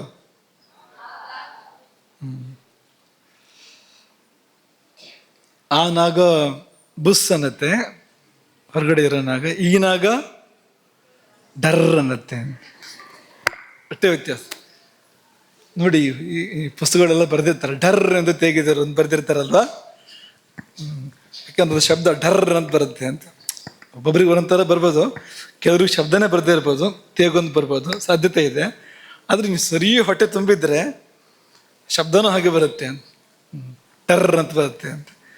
ಆ ಕೊನೆಯ ಕೆಲಸ ನಾಗ ಎನ್ನುವ ಪ್ರಾಣದ್ದು ನೋಡಿ. ನಾವು ನಿನ್ನೆ ಉಲ್ಲೇಖ ಮಾಡಿದ್ದು 10 ಪೈಕಿಯಲ್ಲಿ 7 ಪ್ರಾಣಗಳು ಕೆಲಸ ಮಾಡ್ತಾ ಇದೆ ನೋಡಿ. ಈ ಆಹಾರದ ಒಂದು ವ್ಯವಸ್ಥೆಯಲ್ಲಿ 10ರಲ್ಲಿ 7 ಕೆಲಸ ಮಾಡಿ ಆಹಾರದ ವ್ಯವಸ್ಥೆ ತಲೆಯಿಂದ ತಲೆಗೆ ಅಥವಾ ಬುಡದಿಂದ ತುದಿಯವರೆಗೆ ನಡೆಯುತ್ತೆ ನೋಡಿ. ಎಷ್ಟು ಚೆನ್ನಾಗಿದೆ. ತೇಗು ಬಂದರೆ ಊಟವನ್ನು ನಿಲ್ಲಿಸು ಎಂದು ಸೂಚನೆ ಕೊಡುತ್ತದೆ. ಅದನ್ನು ನಿಲ್ಲಿಸದಿದ್ರೆ ಸೂಚನೆ ಕೊಡೋದು ನಿಲ್ಲಿಸ್ತದೆ. ಊಟ ನಿಲ್ಲಿಸದೇ ಇದ್ರೆ ಸೂಚನೆ ನಿಲ್ಲಿಸ್ಬಿಡುತ್ತೆ ಅದು ಅಂತ. ನಿಲ್ಲಿಸು ಅಂತ ಹೇಳೋಕ್ಕೆ ತೆಗ್ ಬರೋದು, ಸಾಕು ಊಟ ನಿಲ್ಲಿಸು ಅಂತ ಹೇಳೋಕ್ಕೆ ತೆಗ್ ಬರೋದು. ಕೇಳ್ದೆ ಹೋದ್ರೆ ಕಿವಿಗೆ ಹಾಕ್ಕೊಳ್ಳದೆ ಇದ್ರೆ ಬಿಡು ಮೂರ್ಖ ಇವನು ಅಂತ, ಇವನಿಗೇನು ಹೇಳಿ ಪ್ರಯೋಜನ ಇಲ್ಲ ಅಂತ ಸೂಚನೆ ಕೊಡೋದು ನಿಲ್ಲಿಸುತ್ತೆ ಅದು. ಊಟದಲ್ಲಿ ಉಸಿರಿನ ದೊಡ್ಡ ಪಾತ್ರವಿದೆ. ಕೊನೆಯಲ್ಲಿ ಹೇಳಿದ್ವಿ ಅದನ್ನ, ಉಸಿರಾಟಕ್ಕೆ ತುಂಬ ದೊಡ್ಡ ಪಾತ್ರ ಇದೆ. ಅದು ಚೆನ್ನಾಗಿದ್ರೆ ಊಟ ಚೆನ್ನಾಗಿರುತ್ತೆ. ಉಸಿರಾಟ ಸರಿ ಮಾಡಿದರೆ ಊಟವನ್ನು ಸರಿ ಮಾಡ್ಬೋದು, ಮಾತ್ರ ಅಲ್ಲ ಜೀವನವನ್ನು ಸರಿ ಮಾಡ್ಬೋದು. ಅಗ್ನಿಯು ಸಮಾನವನ್ನು ಹೊಂದಿಕೊಂಡಿರುತ್ತೆ. ಸರಿ ಇದೆ. ಸಮಾನ ವಾಯುವೇ ಅಗ್ನಿಯನ್ನು ಚೆನ್ನಾಗಿಡುವುದು ಅಥವಾ ಕೆಡಿಸೋದು. ಸಮಾನ ಚೆನ್ನಾಗಿಲ್ಲದೆ ಇದ್ದರೆ ಅಗ್ನಿ ಚೆನ್ನಾಗಿರೋದಿಲ್ಲ, ಅಗ್ನಿ ಚೆನ್ನಾಗಿಲ್ಲದೆ ಇದ್ರೆ ನಾವು ಚೆನ್ನಾಗಿರೋದಿಲ್ಲ. ನಾವು ಚೆನ್ನಾಗಿರ್ಬೇಕು ಅಂದರೆ ಅಗ್ನಿ ಚೆನ್ನಾಗಿರಬೇಕು, ಅಗ್ನಿ ಚೆನ್ನಾಗಿರ್ಬೇಕು ಅಂದರೆ ಸಮಾನ ಸರಿಯಾಗಿ ತನ್ನ ಕೆಲಸವನ್ನು ಮಾಡಬೇಕು. ಆ ಅಗ್ನಿಯನ್ನು ಉರಿಸುವ ಕೆಲಸ ಸಮಾನದ್ದು, ಜಠರಾಗ್ನಿಯನ್ನು ಉರಿಸುವ ಕೆಲಸ ಸಮಾನದ್ದು. ಜಾಸ್ತಿ ಆದರೂ ಕಷ್ಟ, ಕಡಿಮೆ ಆದರೂ ಕಷ್ಟ, ಕ್ಷಣಚಿತ್ತ ಕ್ಷಣಪಿತ್ತ ಆದರೂ ಕಷ್ಟ ಆಗಬಾರ್ದು. ಆ ರೀತಿಯಲ್ಲಿ ಸಮಾನ ಚೆನ್ನಾಗಿರಬೇಕು, ಸಮಾನವಾಗಿರಬೇಕು. ಅದಕ್ಕೆ ಹೆಸರಿಡೋದಕ್ಕೆ ಸಮಾನ ಅಂದರೆ ಒಂದೇ ರೀತಿ ಗತಿಯಿಂದ. ಈ ಸಮಾನ ಅನ್ಬೇಕಾದ್ರೆ ಆ ಮುಂದಿನ ಭಾಗ ಇದೆಯಲ್ಲ, ಉತ್ತರಾರ್ಧ ಇದೆಯಲ್ಲ, ಗತಿಯನ್ನು ಹೇಳುತ್ತೆ. ಪ್ರಾಣ ಅಲ್ಲಿ ಇದೆ, ಅನ ಇದೆ ಅಲ್ಲಿ, ಅಪಾನ ವ್ಯಾನ ಎಲ್ಲ ಕಡೆ ಇದೆ ಅದು ಅಂತ. ಅದು ಗತಿಯನ್ನು ಹೇಳುವಂಥದ್ದು ಅದು. ಹಾಗಾಗಿ ಊರ್ಧ್ವಗತಿ, ಅಧೋಗತಿ, ತಿರ್ಯಗತಿ ಅಥವಾ ಸಮಾನ ಅನ್ನುವಾಗ ಸಮಗತಿ ಅಂತ, ಆ ಸಮಗತಿಯನ್ನು ಹೇಳುತ್ತೆ ಆ ಶಬ್ದ. ಅದು ಸಮಗತಿಯಲ್ಲಿ ಇರಬೇಕದು, ಇದ್ರೆ ನಾವು ಕ್ಷೇಮ ಅಂತ. ನಾವು ಆದಷ್ಟು ಆಹಾರವನ್ನು ಜಗಿದು ತಿನ್ನಬೇಕು. ಯಾಕೆಂದ್ರೆ ನಮ್ಮ ಹೊಟ್ಟೆ ಒಳಗೆ ಹಾಗೆ ಹೋದ್ರೆ ಅದು ಜಠರಾಗ್ನಿ ಜೀರ್ಣ ಮಾಡೋಕೆ ಕಷ್ಟ ಆಗುತ್ತೆ. ಜಾಸ್ತಿ ಕೆಲಸ ಹೊಟ್ಟೆಗೆ ಬಂದಾಗತ್ತೆ. ನಮ್ಮ ಕೆಲಸ ನಾವು ಸರಿ ಮಾಡದೇ ಇದ್ರೆ ಅದಕ್ಕೆ ಕೆಲಸ ಜಾಸ್ತಿ ಆಗುತ್ತೆ, ಜಠರಕ್ಕೆ ಕೆಲಸ ಜಾಸ್ತಿ ಆಗುತ್ತೆ. ಜಠರಕ್ಕೆ ಭಾರ ಮಾಡಬಾರ್ದು ಅನ್ನೋದೇ ಪ್ರಯತ್ನ. ಇದು ನೆನ್ಪಿಟ್ಕೊಳ್ಳಿ. ಊಟದಲ್ಲಿ ತುಂಬ ಗಮನ ಕೊಡಬೇಕಾಗಿದ್ದೇನು ಅಂದರೆ ಅದು ಪೂರ್ತಿ ಜೀರ್ಣ ಆಗಬೇಕು. ನಾವೇನು ಗಮನ ಕೊಡ್ತೀವಿ? ರುಚಿ, ಹಸಿವು, ಹೊಟ್ಟೆ ತುಂಬೋದು, ಏನೋ ಮಾತಾಡ್ತಾ ತಿಂದ್ಬಿಡೋದು ಒಂದಷ್ಟು, ಇದೆಲ್ಲ ಮಾಡ್ತಾ ಇರ್ತೀವಿ. ಇದೆಲ್ಲ ಅಲ್ಲ. ಆದ್ಯತೆ ಏನು ಅಂದರೆ ತಿಂದಿದ್ದು ಶೇಷ ಏನು ಉಳಿಬಾರ್ದು, ಏನೇನು ಶೇಷ ಉಳಿಬಾರ್ದು. ಅದು ತುಂಬ ಅಗತ್ಯ ಅದು ಅಂತ. ಹಾಗಾಗಿ ಅದಕ್ಕೆ ಬೇಕಾದ್ದೆಲ್ಲವನ್ನು ಕೂಡ ಮಾಡಬೇಕು. ಈ ಚೆನ್ನಾಗಿ ಅಗದು ತಿನ್ನೋದು ಅನ್ನೋದು ಕೂಡ ಅದರಲ್ಲೇ ಒಂದು ಮಾತಿದೆ, ಒಂದು ಸ್ವಲ್ಪ ಜಾಸ್ತಿ ಆಗುತ್ತೆ, ಒಂದು ಗಾದೆ. ಅದೇನಂದರೆ ಅನ್ನವನ್ನು ಕುಡಿಬೇಕು ಮತ್ತು ನೀರನ್ನು ತಿನ್ನಬೇಕು. ಅನ್ನವನ್ನು ಕುಡಿಯಬೇಕು, ನೀರನ್ನು ಏನಪ್ಪ ಹಾಗಂದ್ರೆ ಅನ್ನ ಕುಡಿಯೋದು ಅಂದ್ರೆ ಏನು? ಅದಾದರೂ ಸರಿ, ನೀರನ್ನು ತಿನ್ನೋದು ಅಂದ್ರೆ ಏನು? ತಿನ್ನಕ್ಕಾಗತ್ತಾ ನೀರನ್ನ ಅಗಿದು? ಯಾಕೆ ಹಾಗೆ ಹೇಳಿದ್ರು ಅಂದರೆ ಅನ್ನವನ್ನು ಅಗಿದಗಿದು ರಸ ಮಾಡಿ ಒಳಗೆ ಕಳುಹಿಸು, ಅನ್ನವನ್ನು ಗಟ್ಟಿ ಹಾಗೆ ಕಳಿಸ್ಬೇಡ ಒಳಗಡೆಗೆ. ಅಗಿದು ರಸರೂಪಕ್ಕೆ ತಂದು, ದ್ರವರೂಪಕ್ಕೆ ತಂದು ಅದನ್ನು ಒಳಗೆ ಕಳುಹಿಸು. ಜೀರ್ಣ ಸರಿಯಾಗತ್ತೆ. ಜೀರ್ಣ ಸರಿಯಾದ್ರೆ ಚೆನ್ನಾಗಿರ್ತೀಯ ನೀನು. ಹಾಗೆ ನೀರನ್ನು ಕುಡಿಬೇಕಾದ್ರೆ ಗಡಿ ಬಿಡಿ ಮಾಡಬೇಡ. ನೀರನ್ನು ಗುಟುಕಾಗಿ ಸಮಾಧಾನವಾಗಿ ಕುಡಿ ಅನ್ನೋದಕ್ಕೆ ನೀರನ್ನು ತಿನ್ನು ಅಂತ ಹೇಳಿ. ನೀರನ್ನು ತಿನ್ನು ಅಂದರೆ ಅದನ್ನು ಗಟ್ಟಿ ಮಾಡ್ಕೊಂಡು ತಿನ್ನು ಅಂತ ಅರ್ಥ ಅಲ್ಲ, ಹಂಗೆಲ್ಲ ಅಲ್ಲ, ಆ ಥರ ಅಲ್ಲ. ನೀರನ್ನು ಗುಟುಕರಿಸು ಅಂತ. ಗುಟುಕು ಕೆಲವರು ಏನು ಮಾಡ್ತಾರೆ ಅಂದರೆ ಎತ್ತಿ ಬಿಡ್ತಾರೆ, ಲೋಟನೇ ಎತ್ತೋದು, ಚೊಂಬನೇ ಎತ್ತೋದು, ಇನ್ನು ಬಕೆಟ್ನೇ ಎತ್ತೋರು ಇದಾರೆ ಗೊತ್ತಿಲ್ಲ ಇನ್ನು, ಅದಕ್ಕಿಂತ ಮೇಲೆ ಎತ್ತು ಬಿಡೋದು ಹಾಗೆಲ್ಲ ಅಲ್ಲ. ಗುಟುಕು ಗುಟುಕಾಗಿ ಕುಡಿ. ಊಟದ ಮಧ್ಯೆ ಕೂಡ ನೀರು ಕುಡಿಬೇಕಾದ್ರೆ ಜಾಸ್ತಿ ಪ್ರಮಾಣದಲ್ಲಿ ಕುಡಿಬಾರ್ದು ಅಂತಿದೆ. ಸ್ವಲ್ಪ ಸ್ವಲ್ಪ ಪ್ರಮಾಣದಲ್ಲಿ ಕುಡಿಬೇಕು, ಒಂದು ಕಿಂಚಿತ್ ಪ್ರಮಾಣದಲ್ಲಿ ಕುಡಿಬೇಕು ಅಂತ ಇರುವಂಥದ್ದು. ಚೆನ್ನಾಗಿ ನೀರು ಕುಡಿದ್ಬಿಟ್ರೆ ಮತ್ತು ಆಹಾರಕ್ಕೆ ಜಾಗ ಎಲ್ಲಿ, ಮತ್ತು ಅಲ್ಲಿ ಸಮತೋಲನ ವ್ಯತ್ಯಾಸ ಆಗುತ್ತೆ. ನೀರಿನ ಪ್ರಮಾಣ ಜಾಸ್ತಿಯಾಗಿ ಘನ ಕಡಿಮೆ ಆದರೆ ಒಳಗಡೆ ಸಮತೋಲನ ಹಾಳಾಗುತ್ತೆ. ಜೀರ್ಣ ಮಾಡಬೇಕಾದ್ರೆ ತೊಂದರೆ ಆಗುತ್ತೆ ಅದು. ಈಗ ನೀವು ರುಬ್ಬಬೇಕಾದ್ರೆ ನೀರು ಜಾಸ್ತಿ ಹಾಕ್ಕೊಂಡ್ರೆ ಆವಾಗ ನಿಮ್ಗೆ ರುಬ್ಬಕ್ಕೆ ಅನುಕೂಲ ಆಗುತ್ತಾ? ಬೀಸಬೇಕಾದ್ರೆ ನೀರು ಹದವಾಗಿ ಹಾಕ್ಕೋಬೇಕು. ನೀರು ಹಾಕ್ಕೊಳ್ದೇ ಇದ್ದರೆ ಆಗಲೂ ಬೀಸೋಕ್ಕೆ ಕಷ್ಟ ಆಗತ್ತೆ. ಜಾಸ್ತಿ ಹಾಕಿದರೆ ಆಗುತ್ತೆ ಎಷ್ಟಾದ್ರೂ ನೀರು ಕುಡಿಯೋದಲ್ಲ ಅಂತ. ಗುಟುಕರಿಸಿ ಸ್ವಲ್ಪ ಸ್ವಲ್ಪನೇ ನಾಲ್ಗೆ ತೊಳಿತಾ ಊಟ ಮಾಡಬೇಕು ಅನ್ನೋದು ಕ್ರಮ ಅಂತ. ಅಗ್ನಿಯು ಮುಟ್ಟಿ ಬಿಟ್ಟ ಆಹಾರ ವಿಷವಾಗಿ ಪರಿಣಾಮವಾಗುತ್ತೆ. ಅದಕ್ಕೊಂದು ಕತೆ ಹೇಳಿದ್ರಿ. ಅಂದ್ರೆ ಒಬ್ಬ ಶಿಷ್ಯ ಊಟಕ್ಕೆ ಕೂತಾಗ ಉಪ್ಪಿನಕಾಯಿ ಕಚ್ಚಿ ಇನ್ನೇನು ತಟ್ಟೆಯಲ್ಲಿ ಇಡ್ಬೇಕು ಅನ್ನೋಷ್ಟರಲ್ಲಿ ಪಕ್ಕ ಒಬ್ಬರು ಗುರುಗಳು ಕೂತಿದ್ರು, ಒಬ್ರು ಮಹಾತ್ಮರು ಕೂತಿದ್ರು. ಅವರು ನಿನ್ ಗುರು ಯಾರು, ನಿನ್ನ ತಂದೆ ಯಾರು ಅಂತ ಕೇಳ್ತಾರೆ. ಅವಾಗ ಆ ಶಿಷ್ಯ ಹೇಳ್ತಾನೆ, ಉಪ್ಪಿನಕಾಯಿ ತಟ್ಟೆಗೆ ಇಡೋದು ಇಲ್ಲ, ಗುರು ಮತ್ತೆ ತಂದೆ ಹೆಸರು ಹೇಳೋದು ಇಲ್ಲ ಅಂತ. ಅದು ಗುರುವಿನ ಹೆಸರು ಹೇಳಬಾರ್ದು ಅಂತಲೂ ಇದೆ ಶಾಸ್ತ್ರ. ಆತ್ಮನಾಮ ಗುರುವ್ರ ನಾಮ ಅಂತ ಒಂದು ಪಟ್ಟಿ ಬರುತ್ತೆ. ಅದು ಯಾರು ಹೆಸರುಗಳನ್ನ ಹೇಳಬಾರ್ದು ಅಂತ. ಆ ಪಟ್ಟಿಯಲ್ಲಿ ಗುರುಗಳ ಹೆಸರನ್ನು ಹೇಳಬಾರ್ದು ಅಂತ. ಗುರುಗಳು ಅಂತ ಹೇಳಬೇಕು ಹೊರತು ಹೆಸರನ್ನು ಹೇಳಬಾರ್ದು. ನಮ್ಮ ಗುರುಗಳು ಅಂತ ಹೇಳಬೇಕು ಅನ್ನೋ ನಿಯಮನೂ ಇದೆ. ಅಲ್ಲಿ ಏನಂದರೆ ಗುರುಗಳ ಮರ್ಯಾದೆ ತೆಗೆಯೋದಿಲ್ಲ ನಾನು ಅಂತ, ಯಾಕೆಂದರೆ ಇಟ್ಟಿರ್ತಾನೆ ಕೆಳಗಿಟ್ಟಿರ್ತಾನೆ ಅಂತ. ನೋಡಿ, ಈಗ ಅಗ್ನಿ ಮುಟ್ಟಿ ಬಿಟ್ಟಿದ್ದನ್ನು ಕತ್ತಲೆ ತಗೊಳುತ್ತೆ ಅಂತ. ಅಗ್ನಿ ಮುಟ್ಟಿ ಬಿಟ್ಟಿದ್ದನ್ನು, ಅಗ್ನಿ ತಗೊಳ್ಳದೇ ಇದ್ದಿದ್ದನ್ನು ಯಾವ್ದು ತಗೊಳುತ್ತೆ ಅಂದರೆ ಕತ್ತಲೆ ತಗೊಳುತ್ತೆ ಅಂತ. ಎಂಜಲು ಅಂದ್ರೆ ಏನು? ನಾವು ಕಚ್ಚಿ ಬಿಟ್ಟಿರ್ತೇವಲ್ಲ, ಅಲ್ಲಿವರೆಗೂ ವ್ಯಾಪ್ತಿ ಇದೆ ಅಗ್ನಿಗೆ. ಆ ಲಾಲಾರಸ ಅಗ್ನಿಗೆ ಸಂಬಂಧಪಟ್ಟಿರ್ತಕ್ಕಂಥದ್ದು. ನೀವು ಕಚ್ಚಿ ಬಿಟ್ರಿ ಅಲ್ವಾ, ಅದು ಅಗ್ನಿ ಮುಟ್ಟಿ ಬಿಟ್ಟಂತಾಯ್ತು. ಅದು ಒಬ್ಬರ ಒಂದು ಶರೀರದ ಅಗ್ನಿ ಮುಟ್ಟಿ ಬಿಟ್ಟಂತಾಯ್ತು. ಬಿಟ್ಟಿದ್ದು ಆಮ ಅಂದ್ರೆ ಏನು ಅಂದರೆ ಕತ್ತಲು, ಅಂದರೆ ರಜಸ್ಸು ತಮಸ್ಸುಗಳು, ಆಸುರಿ ಶಕ್ತಿಗಳು ಅದನ್ನು ಸ್ವೀಕಾರ ಮಾಡ್ತೇವೆ. ಉಚ್ಚಿಷ್ಟ ಅಂದರೆ ಅವ್ರಿಗೆ ಬಹಳ ಪ್ರಿಯ ಆಸುರಿ ಶಕ್ತಿಗಳಿಗೆ. ಅದನ್ನು ಮನುಷ್ಯ ತಗೊಳ್ಳೋಕ್ಕಿಲ್ಲ, ಮಾಡಬಾರ್ದು. ಅದನ್ನು ಯಾವುದೇ ಸಂದರ್ಭದಲ್ಲೂ ಕೂಡ ಉಚ್ಚಿಷ್ಟ ಭೋಜನವನ್ನು ಮಾಡಬಾರ್ದು, ಎಂಜಲು ತಿನ್ನಬಾರ್ದು. ಯಾಕೆಂದರೆ ಅಗ್ನಿ ಮುಟ್ಟಿ ಬಿಟ್ಟಿದ್ದು ಅಂತ. ಹೋಮ ಮಾಡಬೇಕಾದ್ರೂ ಕೂಡ ಆಹುತಿ ಹೊರಗೆ ಬಿದ್ದರೆ ರಕ್ಷಸಾಂಭಾಗೋಸಿ, ಅದು ರಾಕ್ಷಸರಿಗೆ ಸಲ್ಲುವಂಥದ್ದು. ರಾಕ್ಷಸರಿಗೆ ಏನೂ ಇಲ್ವಾ ಅಂದರೆ ಆಹುತಿ ಹಾಕ್ಬೇಕಾದ್ರೆ ಯಾವುದು ಹೊರಗೆ ಚೆಲ್ಲಿತು, ಹೊರಗೆ ಬಿದ್ದಿತ್ತು, ಅದು ರಕ್ಷಸಾಂಭಾಗೋಸಿ, ರಾಕ್ಷಸರಿಗೆ ಸಲ್ಲುವಂಥದ್ದು ಅಂತ. ಹಾಗೆ ಆಯ್ತು ಇದು ಕೂಡ ಅಂತ. ಅಗ್ನಿ ತಗೊಳ್ತಾ ಇದ್ದ ಆಹುತಿಯನ್ನು, ಒಂದು ತುಂಡು ಹೊರಗೆ ಬಿತ್ತು, ಒಳಗೆ ಹೋಗಲಿಲ್ಲ ಅಂತಂದರೆ ರಕ್ಷಸಾಂಭಾಗೋಸಿ, ಅದನ್ನು ಮತ್ತೆ ಬೇರೆ ಯಾರು ಮುಟ್ಲಿಕ್ಕಿಲ್ಲ. ಅವರು ಕೂಡ ಯಾರು ಕಚ್ಚಿ ಬಿಟ್ಟಿದಾರೋ ಅವರು ಕೂಡ ಪುನಃ ತಿನ್ಲಿಕ್ಕಿಲ್ಲ. ನನಗೆ ಎಂಜಲು ಪರವಾಗಿಲ್ಲ ಅಂತ ಅನ್ನೋ ಥರ ಏನಿಲ್ಲ. ನಮ್ಮ ಎಂಜಲಾದರೂ ಕೂಡ ಕಚ್ಚಿ ಅದನ್ನು ಬಿಟ್ಟು ಅದನ್ನು ಬಿಡಬೇಕು ಹೊರತು ಅದನ್ನು ಮತ್ತೆ ತಿನ್ನಬಾರ್ದು ಯಾವುದೇ ಕಾರಣಕ್ಕೂ. ಉಚ್ಚಿಷ್ಟ ಆಗತ್ತೆ, ತಮೋಗುಣ ಅದನ್ನು ಆವರಿಸ್ತೈತೆ. ಅದಕ್ಕೆ ಹೇಳಿದ್ದು ನಾವು ಉಚ್ಚಿಷ್ಟಮಪಿ ಚಾಮೇಧ್ಯಂ ಭೋಜನಂ ತಾಮಸ ಪ್ರಿಯಂ. ಎಂಜಲನ್ನು ತಾಮಸ ಅಂತ ಕೃಷ್ಣ ಕರೆದಿದ್ದಾನೆ. ತಾಮಸ ಅಂತ ಯಾಕಾಗತ್ತೆ ಅಂದರೆ ಅದೇ ಅಗ್ನಿ ಬಿಟ್ಟಿದ್ದನ್ನು ಕತ್ತಲೆ ಸ್ವೀಕಾರ ಮಾಡಿತು, ತಮಸ್ಸು ಸ್ವೀಕಾರ ಮಾಡಿತು ಅದನ್ನು. ಅದು ಯಾರಿಗೂ ಯೋಗ್ಯ ಅಲ್ಲ, ಆಮೇಲೆ ನಮಗೆ ಯೋಗ್ಯ ಅಲ್ಲ ನಮ್ಮ ಎಂಜಲು. ಒಂದಕ್ಕೆ ಅಗತ್ಯ ಇದ್ದಲ್ಲಿ ಮಾತ್ರ ಮಹಾಪ್ರಾಣಾಕ್ಷರಗಳನ್ನು ಉಚ್ಚರಿಸಬೇಕು, ಸುಮ್ಮನೆ ಉಚ್ಚರಿಸಬಾರ್ದು. ಖಂಡಿತ ಹೌದು, ಅನಾಹುತ ಆಗುತ್ತೆ.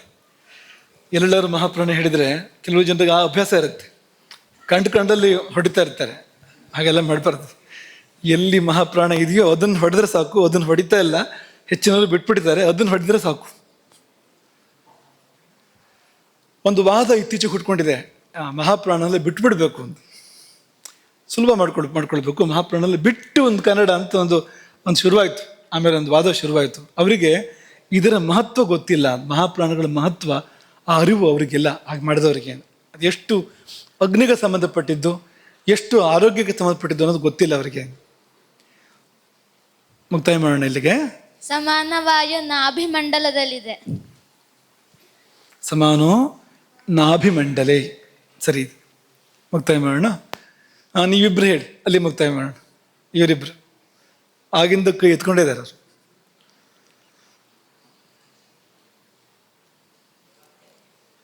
ಓಂಕಾರದಿಂದ ಮುಕ್ತಾಯ ಮಾಡಬೇಕು ಅಂತ ಲೆಕ್ಕ. ಒಟ್ಟಾರೆ ಅಗ್ನಿವಾಯುಗಳು ತಮ್ಮ ಕಾರ್ಯಗಳನ್ನ ಹಂಚಿಕೊಂಡು ತುಂಬ ಶಿಸ್ತಾಗಿ ಸುಂದರವಾಗಿ ಜೀರ್ಣಕ್ರಿಯೆಯನ್ನು ಮಾಡಿಕೊಡುತ್ತೆ. ಇದನ್ನು ಉಪಸಂಹಾರ ಮಾಡಿದೆ. ಅವೆಲ್ಲ ಒಂದು ಸ್ವಲ್ಪನೂ ಗೊಂದಲ ಇಲ್ಲ. ನಿನ್ನೆ ಹೇಳಿದ್ವು ಅಲ್ವಾ, ಏನಾದ್ರು ವ್ಯಾನ ಅಪಾನಗಳು ತಮ್ಮ ಕಾರ್ಯಗಳನ್ನು ಅದಲು ಬದಲು ಮಾಡ್ಕೊಂಡ್ಬಿಟ್ರೆ ಏನಾಗುತ್ತೆ? ಸಾರ ಹೊರಗೆ ಹೋಗುತ್ತೆ, ಕಿಟ್ಟ ಒಳಗೆ ಎಲ್ಲ ಕಡೆ ವಿತರಣೆ ಆಗುತ್ತೆ. ಏನಾಗ್ಬೋದು ಪರಿಣಾಮ ಅದರದ್ದು? ನಾವು ಎಲ್ಲರೂ ತಪ್ಪು ಮಾಡ್ತೀವಿ. ತಪ್ಪು ಮಾಡಿದಾಗ ಇದೊಂದು ದಿವಸ ಅಂತ ಹೇಳ್ತೀವಲ್ವಾ. ಸಾಮಾನ್ಯವಾಗಿ ತಪ್ಪು ಮಾಡಿದ್ರೆ ಹೇಳೋದೇನು, ಒಂದು ಸಾರಿ ಮಾತ್ರ, ಇವತ್ತೊಂದು ದಿವಸ ಹಿಂಗೆ ಮಾಡಲ ಅಂತೆಲ್ಲ ಕೇಳ್ತೀವಲ್ವಾ.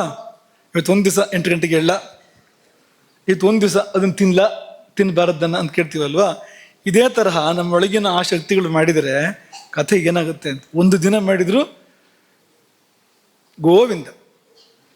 ನೇರವಾಗಿ ಏನಾದ್ರು ಪ್ರಾಣ ತನ್ನ ಕೆಲಸ ಮಾಡದೇ ಇದ್ರೆ, ಈ ಪ್ರಾಣಾಪಾನಗಳು ತಮ್ಮ ಕೆಲಸ ಮಾಡದೇ ಇದ್ರೆ ಏನಾಗುತ್ತೆ ಕತೆ ಅಂದರೆ, ಉಸಿರು ಒಳಗೆ ಹೋಗ್ತಾ ಇದೆ. ಯಾರಿಂದ? ಅಪಾನದಿಂದ. ಉಸಿರು ಹೊರಗೆ ಬರ್ತಾ ಇದೆ. ಯಾರಿಂದ? ಪ್ರಾಣದಿಂದ. ಈ ಉಸಿರಾಟ ಇದೆಯಲ್ಲ, ಇದನ್ನೇ ಪ್ರಾಣಾಪಾನಗಳು ಸೇರಿ ಮಾಡ್ತಾ ಇರುವಂಥದ್ದು. ಒಂದು ಉಸಿರನ್ನ ಮೇಲೆತ್ತಾ ಇದೆ, ಇನ್ನೊಂದು ಕೆಳಗೆ ಇಳಿಸ್ತಾ ಇದೆ. ಊರ್ಧ್ವಗತಿ ಒಂದು, ಇನ್ನೊಂದು ಅಧೋಗತಿ. ಎತ್ತು ಏರಿಗೆ, ಕೋಣ ನೀರಿಗೆ ಅಂತ ನಂಬದಾಚಾರ್ಯ ಇದನ್ನು ಉದಾಹರಣೆ ಕೊಡ್ತಾ ಇದ್ರು ಯಾವಾಗಲೂ. ಎತ್ತು ಏರಿಗೆ, ಕೋಣ ನೀರಿಗೆ. ಪ್ರಾಣ ಎತ್ತುತ್ತಾ ಇರುತ್ತೆ. ಎತ್ತು ಅಂತ ಎತ್ತಿಗೆ ಯಾಕೆ ಹೆಸರು ಅಂದರೆ ಎತ್ತುತ್ತೆ ಅದು. ಭುಜದ ಮೇಲೆ ಇಡೀ ಗಾಡಿಯ ಭಾರವನ್ನು ಎತ್ತೋದ್ರಿಂದ ಎತ್ತು ಅಂತ ಹೆಸರು ಅದಕ್ಕೆ. ಹಾಗಾಗಿ ಆ ಎತ್ತುವ ಕೆಲಸವನ್ನು ಪ್ರಾಣ ಮಾಡ್ತಾ ಇರುತ್ತೆ, ಇಳಿಸೋ ಕೆಲಸವನ್ನು ಅಪಾನ ಮಾಡ್ತಾ ಇರುತ್ತೆ. ಪ್ರಾಣ ಭಗವಂತನ ಕಡೆ ಸೆಳಿತಾ ಇರುತ್ತೆ, ಅಪಾನ ಪ್ರಪಂಚಕ್ಕೆ ನಮ್ಮನ್ನು ಕರ್ಕೊಂಡು ಹೋಗ್ತಾ ಇರುತ್ತೆ. ಹಾಗಾಗಿ ಅದೆರಡು ಸೇರಿ ಉಸಿರಾಟ. ಒಂದು ಆ ಕಡೆಗೆ, ಒಂದು ಈ ಕಡೆಗೆ. ಒಂದು ವ್ಯವಹಾರ, ಒಂದು ಪರಮಾರ್ಥ. ವ್ಯವಹಾರ, ಪರಮಾರ್ಥ ಎರಡು ಸೇರಿ ಜೀವನ. ಯಾವುದಾದ್ರು ಒಂದು ಇಲ್ಲದೆ ಇದ್ದರೆ ಆ ಜೀವನ ಪರಿಪೂರ್ಣ ಅಲ್ಲ. ಉಸಿರಾಟಕ್ಕೆ ತಕ್ಕಂತೆ ಇಲ್ಲ ಅದು. ಉಸಿರಾಟಕ್ಕೆ ತಕ್ಕಂತೆ ಇರಬೇಕು ಅಂದರೆ ಯೋಗ ಭೋಗ ಎರಡೂ ಇರಬೇಕು. ಅದು ಮೇಲ್ಮುಖವಾದ ಗತಿ ಯೋಗ, ಅದು ಕೆಳಮುಖವಾದ ಗತಿ ಅದು ಭೋಗ ಅದು. ಹಾಗಾಗಿ ಪ್ರಾಣಾಪಾನಗಳು ಸೇರಿಯೇ ನಮಗೆ ಯೋಗ ಭೋಗಗಳನ್ನು ಕೊಡ್ತಾ ಇರುವಂಥದ್ದು. ಅವು ತಮ್ಮ ಕೆಲಸ ಮಾಡದೇ ಇದ್ದರೆ ವ್ಯಕ್ತಿ ಗೋವಿಂದನ ಪಾದ ಸೇರಿದ್ರೆ ಬೇಜಾರು ಇರಲಿಲ್ಲ, ಏನಾಗ್ತಾನೆ ಅಂತ ಗೊತ್ತಿಲ್ಲ, ಇಲ್ಲ ಅಂತ ಆಗ್ಬಿಡ್ತಾನೆ ಕೂಡಲೇ ಅಂತ. ಒಂದು ದಿವಸ ಅಲ್ಲ, ಒಂದು ಸ್ವಲ್ಪ ಹೊತ್ತು ಏನಾದ್ರು ವ್ಯತ್ಯಾಸ ಮಾಡಿದ್ರು ಕೂಡ ಅನಾಹುತಗಳಾಗತ್ತೆ ಅಂತ ತಿಳಿಸೋಣವಾ. ರಸಗಳಿಗೆ ಮತ್ತು ಅಂತಃಕರಣಗಳಿಗೆ ಸಂಬಂಧ ಇದೆ ಹೇಳಿದ್ರಿ. ಅದು ಹೇಗೆ ಅಂದ್ರೆ, ಅವನ ಮಾತು ಹುಳಿ, ಅವನ ಮಾತು ಉಪ್ಪು, ಅವನ ಮಾತು ಚಪ್ಪೆ, ಅವು ಮುಟ್ರೆ ಸಾಕು ಹಾಲು ಮೊಸರಾಗ್ಬಿಡ್ತದೆ ಹೇಳೆಲ್ಲ ಮಾತು ಬಂದಿದೆ. ಸ್ವಲ್ಪ ನೀನು ಸೇರಿಸಿದೆಯೇ ನಾನು ಹೇಳಿದ್ದಕ್ಕೆ ಅಲ್ಲಿ. ಇದನ್ನು ಮಾತ್ರ ತಗೋ. ಯಾವುದು ಅಂದರೆ, ಎಲ್ಲೆಲ್ಲಿ ಈ ರಸಕ್ಕೂ ಭಾವಕ್ಕೂ ಸಂಬಂಧ ಬರುತ್ತೋ ಅದನ್ನು ತಗೋ. ನಿನ್ನ ಉಪಕ್ರಮ ತುಂಬ ಸರಿ ಇದೆ. ಅವನಿಗೆ ತುಂಬ ಹುಳಿ ಅಂತಂದ್ರೆ ಏನು? ಗರ್ಭ ಅಂತ ಅರ್ಥ ಅಲ್ವಾ. ಅವನಿಗೆ ಹುಣಸೆ ಹಣ್ಣು ಎಷ್ಟು ಅವನಿಗೆ ಅಂತ ಹೇಳೋದುಂಟು, ಹುಳಿ ಅಂತ ಹೇಳೋದುಂಟು. ಅದರ ಅರ್ಥ ಏನು ಅಂದರೆ ಗರ್ಭ ಅಂತ. ಅಂದರೆ ಹುಳಿಗೂ ಗರ್ಭಕ್ಕೂ ಸಂಬಂಧ ಇದೆ ಅಂತ ಆಯಿತು ಅಂತ. ಸಂತೋಷ ಆಯಿತು, ಸಿಹಿ ಹಂಚಿದ್ರು. ಏನರ್ಥ ಅದಕ್ಕೆ? ಆ ಸಂತೋಷಕ್ಕೂ ಸಿಹಿಗೂ ಸಂಬಂಧ ಇದೆ ಈ ತರಹ ಅಂತ. ಖಾರವಾಗಿ ಮಾತಾಡಿದ ಅಂದ್ರೇನು? ಕೋಪಿಸ್ಕೊಂಡು ಮಾತಾಡಿದ ಅಂತ. ಕೋಪಕ್ಕೂ ಖಾರಕ್ಕೂ ಸಂಬಂಧ ಇದೆ ಅಂತ ತೋರಿಸ್ತಾ ಇದೆ ಅದನ್ನು. ಈ ಮುಟ್ಟಿದಾಗ ಹಾಲು ಹಾಳಾಗೋದು ಅನ್ನೋದು ಅದೊಂದು ವಿಷಯ ಬೇರೆ. ಅದು ಆ ಮುಟ್ಟಿದಾಗ ಹಾಲು ಹಾಳಾಗೋದು ಅಂದರೆ ಒಳಗೇನೋ ದೋಷ ಇದೆ, ಅದು ಹೊರಗೆ ಹರಿದು ಬರ್ತಾ ಇದೆ. ಆ ಮುಟ್ಟಿವಿಕೆ ಅನ್ನೋದು ನಮ್ಮ ಒಳಗಿನ ಹೊರಗೆ ಹಾಕುವಂಥದ್ದು. ಅದು ಒಳ್ಳೇದಾಗಲಿ ಕೆಟ್ಟದ್ದಾಗಲಿ ಅಂತ ಹರಿಯುತ್ತೆ ಹೊರಗಡೆಗೆ ಪ್ರವಾಹ, ಒಂದು ಶಕ್ತಿ ಅಲ್ಲಿಂದ. ಹಾಗಾಗಿ ದುಷ್ಪ್ರವಾಹ ಹರಿದಾಗ ಮುಟ್ಟಿದ್ದೆಲ್ಲ ಹಾಳಾಗತ್ತೆ, ಮುಟ್ಟಿದ್ದೆಲ್ಲ ಕೆಡುತ್ತೆ ಅಂತ ಹೇಳ್ತಾರಲ್ಲ, ಹಾಗಾಗತ್ತೆ ಅದು. ಅದೇ ಸಾತ್ವಿಕ ಪ್ರವಾಹ ಹರಿದ್ರೆ ಅವ್ನು ಮುಟ್ಟಿದ್ದೆಲ್ಲ ಒಳ್ಳೇದಾಗತ್ತೆ. ತಲೆ ಮೇಲೆ ಕೈ ಇಟ್ಟರೆ ಉದ್ಧಾರ ಆಗ್ತಾನೆ ಅವನು. ಇದು ಇದೆ, ಅದೊಂದು ವಿಷಯ ಬೇರೆ. ಅದು ಅದ್ರ ಹಿಂದಿನ ವಿಷಯ ಇದೆಯಲ್ಲ, ಇದು ರಸಕ್ಕೂ ಮತ್ತು ಭಾವಕ್ಕೂ ಸಂಬಂಧ ಇರುವಂಥದ್ದು. ತುಂಬ ಕಹಿ ಆಯ್ತಪ್ಪ ಅವ್ರ ಮಾತು, ನನಗೆ ಏನರ್ಥ ಅದಕ್ಕೆ? ದುಃಖ ಆಯಿತು ಅಂತ. ಆ ದುಃಖಕ್ಕೂ ಕಹಿಗೂ ಸಂಬಂಧ ಇದೆ ಅಂತ. ಹಾಗಾಗಿ ಈ ಊಟ, ಅದರ ರಸಗಳು, ಅಲ್ಲಿಂದ ಮನಸ್ಸು ಪರಸ್ಪರ ತುಂಬ ಹತ್ತಿರದ ಬಾಂಧವ್ಯ ಇಟ್ಕೊಂಡು ಆ ರೀತಿ ಮುಂದುವರಿತೇವೆ. ಊಟ ಮಾಡ್ಬೇಕಾದ್ರೆ ಹುಷಾರಾಗಿ ಊಟ ಮಾಡಬೇಕು. ಇದರರ್ಥ ನೀವು ಬೇರೆ ಯಾವುದೇನು ಈಗ ಸಿಹಿ ಬಿಟ್ಟು ಬೇರೆ ಯಾವುದು ತಿನ್ನಬಾರ್ದು ಅಂತ ಅರ್ಥ ಅಲ್ಲ. ಎಲ್ಲದೂ ಬೇಕಾಗುತ್ತೆ ಜೀವನಕ್ಕೆ. ಒಂದು ಗೃಹಸ್ಥ ಜೀವನ ಮಾಡಬೇಕು ಅಂದರೆ ಆಗ ಕೆಲವು ಸಾರಿ ಸಿಟ್ಟು ಬೇಕಾಗತ್ತೆ, ಕೆಲವು ಸಾರಿ ದುಃಖನೂ ಆಗುತ್ತೆ. ದುಃಖ ಪಡೋದು ದುಃಖ ಪಡಬೇಕು. ರಾಮನೂ ದುಃಖ ಪಟ್ಟಿದ್ದಾನೆ. ಸಂತೋಷ ಪಡೋದು ಸಂತೋಷ ಪಡಬೇಕು. ಎಲ್ಲವೂ ಇದೆ, ಎಲ್ಲ ಭಾವಗಳು ಬೇಕಾಗತ್ತೆ. ಆ ಥರದ್ದು ಒಂದು ಗೃಹಸ್ಥ ಜೀವನ, ಒಂದು ಸಾಮಾನ್ಯ ಜೀವನ ಅಂದರೆ ಎಲ್ಲವೂ ಕೂಡ ಬೇಕಾಗತ್ತೆ. ಹಾಗಾಗಿ ಎಲ್ಲ ರಸಗಳು ಬೇಕು. ಹಾಗಾಗಿ ಊಟವನ್ನು ಷಡ್ರಸೋಪೇತ ಅಂತ ಹೇಳ್ತಾರೆ. ಹಾಗಿರಬೇಕು. 6 ರಸಗಳು ಇರಬೇಕು ಊಟದಲ್ಲಿ. 6 ರಸ ಯಾವುದೆಲ್ಲ? ಕನ್ನಡದಲ್ಲಿ ಹೇಳಿ, ಹಿಂದಿರೋರಿಗೆಲ್ಲ ಗೊತ್ತಾಗೋದಿಲ್ಲ. ಕನ್ನಡದಲ್ಲಿ ಹೇಳಿ.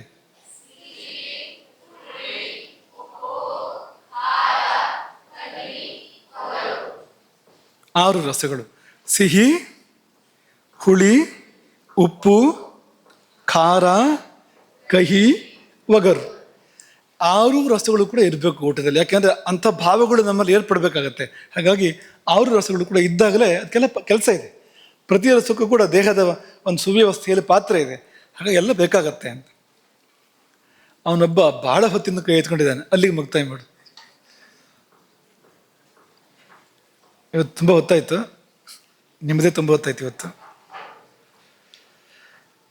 ಆದರೆ ಎಲ್ಲವನ್ನೂ ಹೇಳಿದಿರಿ. ತುಂಬ ಸಂತೋಷ ಆಗೋದೇನೆಂದರೆ ಇಡೀ ಪಾಠವೇ ವಾಪಸ್ ಬಂದಿದೆ ನಮಗೆ ಇವತ್ತು.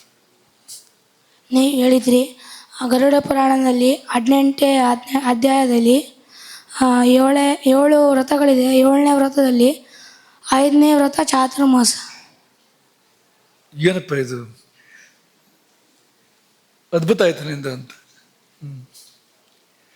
ಆಯ್ತು, ಇರಲಿ, ಮುಂದಕ್ಕೆ ಹೋಗೋಣ. ಈಗ 1-2 ಅಂಶ ಇದೆ, ಅದನ್ನು ಹೇಳಿ ಮುಂದಕ್ಕೆ ಹೋಗೋಣ. ಹೇಳೋಕೆ ಬಾಕಿ ಇರೋಂಥದ್ದು ಮತ್ತೊಂದು ಮುಂದೆ ಪ್ರಸ್ತಾಪ ಮಾಡಿ ಬಿಡ್ತೇವೆ, ಸಮಯ ಹೆಚ್ಚು ಇರಲಾರದು. ಈ ಆಹಾರ ಪರಿಣಾಮಕರ ಭಾವಗಳು ಅಂತ ಇರ್ತವೆ ಶರೀರದಲ್ಲಿ. ಆಹಾರ ಗುಣಾನಾಂ ಪರಿಣಾಮಕರಾಹ ಅಂತ. ಈಗ ಜೀರ್ಣ ಆಗಬೇಕಲ್ಲ, ಪರಿಣಾಮ ಅನ್ನೋ ಶಬ್ದವನ್ನು ಆಯುರ್ವೇದ ಯಾವ ಅರ್ಥದಲ್ಲಿ ಬಳಸುತ್ತೆ ಅಂದರೆ, ನೀವು ಆಹಾರವಾಗಿ ಸ್ವೀಕಾರ ಮಾಡಿದ್ದು ಧಾತುವಾಗಿ ಪರಿಣಾಮ ಹೊಂದುತ್ತಲ್ಲ. ಮೊದಲೇನಿತ್ತು, ಆಮೇಲೆ ಏನಾಯಿತು? ಪಂಚಭೂತಗಳ ರೂಪದಲ್ಲಿ ಇದ್ದಿದ್ದು ಸಪ್ತಧಾತುಗಳ ರೂಪದಲ್ಲಿ ಪರಿಣಾಮವನ್ನು ಹೊಂದುತ್ತಲ್ಲ ಅದು. ಅದನ್ನು ಈ ಜೀರ್ಣಕ್ರಿಯೆಯನ್ನೇ ಪರಿಣಾಮ ಅಂತ ಹೇಳ್ತಾರೆ ಆಯುರ್ವೇದದಲ್ಲಿ. ಆ ಪರಿಣಾಮಕ್ಕೆ 6 ಸಂಗತಿಗಳು ಕಾರಣ ಆಗ್ತವಂತೆ. ಅದನ್ನೊಂದನ್ನು ಇವತ್ತು ಹೇಳೋಣ ಅಂತ ಅಂದ್ಕೊಂಡು, ಒಳಗಡೆ ಬೇಯುತ್ತಲ್ಲ, ಜೀರ್ಣಕ್ರಿಯೆ ನಡೆಯುತ್ತಲ್ಲ ಒಳಗಡೆಗೆ, 6 ಸಂಗತಿಗಳು. ಚರಕ ಸಂಹಿತ ಶಾರೀರ ಸ್ಥಾನ ಅಧ್ಯಾಯ 6 ಅಲ್ಲಿ ಬರುತ್ತೆ ಇದು. 6 ಯಾವ್ಯಾವುದು ಅಂದರೆ ಊಷ್ಮ, ವಾಯು, ಕ್ಲೇದ, ಸ್ನೇಹ, ಕಾಲ, ಸಮಯೋಗಶ್ಚೈಷಾಂ.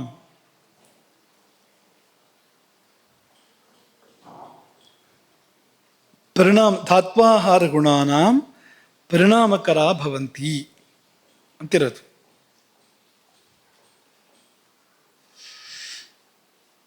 ಊಷ್ಮ, ವಾಯು, ಕ್ಲೇದ, ಕಾಲ, ಸಮಯೋಗ. ಊಷ್ಮ ಅಂದರೆ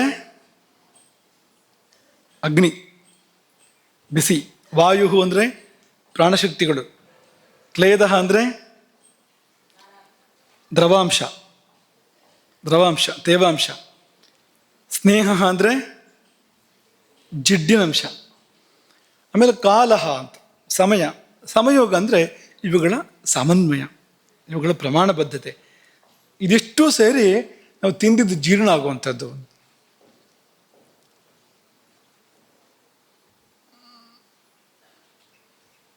ನೋಡಿ, ನಮ್ಮ ಪೂರ್ವಜರು ಎಷ್ಟು ಕೆಲಸ ಮಾಡಿದ್ದಾರೆ ಅಂತ. ಈಗ ಆಧುನಿಕ ವಿಜ್ಞಾನ ಕೂಡ ಜೀರ್ಣ ಪ್ರಕ್ರಿಯೆಯನ್ನು ಹೇಳುತ್ತೆ. ಅವರು ತುಂಬ ಕೆಲಸ ಮಾಡಿದ್ದಾರೆ, ಚೆನ್ನಾಗಿ ವ್ಯವಸ್ಥಿತವಾಗಿ ಇದೆ ಅದು ಅವ್ರು ಹೇಳ್ತಾ ಇರುವಂಥದ್ದು. ಆದರೆ ಈ ಪ್ರಾಚೀನರ ಆಳ ಅಗಲ ಅವರು ಮುಟ್ಟಿದ್ದು ಎಲ್ಲಿವರೆಗೆ ಅಂದರೆ ಅದು ಅತ್ಯದ್ಭುತ. ಅದು ಒಂದು ಎಷ್ಟು ಕೆಲಸ ಮಾಡಿದ್ದಾರೆ ಅವರು ಅಂದರೆ ಆಶ್ಚರ್ಯದ ಮೇಲೆ ಆಶ್ಚರ್ಯ ಆಗತ್ತೆ. ಮುಂದಕ್ಕೆ ನೋಡಿದಾಗ ನಮ್ಗೆ ಅರ್ಥ ಆಗುತ್ತೆ ಅದು. ಕ್ಲೇದ ಅಂದರೆ ನಿಮ್ಮ ಮೊದಲೇ ಹೇಳಿದಾಗೆ ಆ ತೇವಾಂಶ. ಈ ಬಾಯಿಯಲ್ಲಿ ಲಾಲಾರಸ ಇದೆ. ಜಠರದಲ್ಲಿ ಕೂಡ ಕ್ಲೇದಕ ಕಫ ಅಂತಿರುತ್ತೆ ಜಠರದಲ್ಲಿ ಕೂಡ. ಅವೇನು ಮಾಡುತ್ತೆ ಅಂದರೆ ಆಹಾರವನ್ನು ಶಿಥಿಲಗೊಳಿಸ್ತವೆ ಅಂತ. ಈಗ ಆ ನೀರಂಶ ಸೇರ್ಕೊಂಡಾಗ ಏನಾಗತ್ತೆ?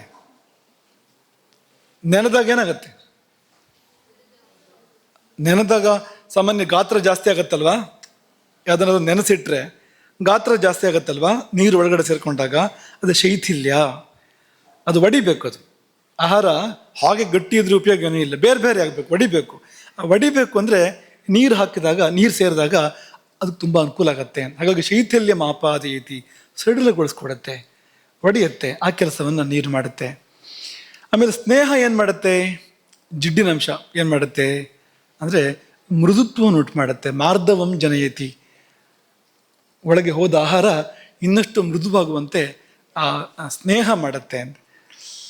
ಆಮೇಲೆ ವಾಯು ಏನು ಮಾಡುತ್ತೆ ಅಂದರೆ ಈ ಸಾಗಾಣಿಕೆ ಮಾಡಬೇಕಲ್ಲ, ಆಹಾರ ಬಾಯಿಯಿಂದ ಹೊಟ್ಟೆಗೆ ಹೋಗಬೇಕು, ಅಲ್ಲಿಂದ ಎಲ್ಲೆಲ್ಲಿಗೆ ಹೋಗಬೇಕು, ಅಲ್ಲೆಲ್ಲಿಗೆಲ್ಲ ಹೋಗಬೇಕು, ಇದೆಲ್ಲ ಕೆಲಸಗಳಾಗಬೇಕಲ್ಲ ಅಂತ.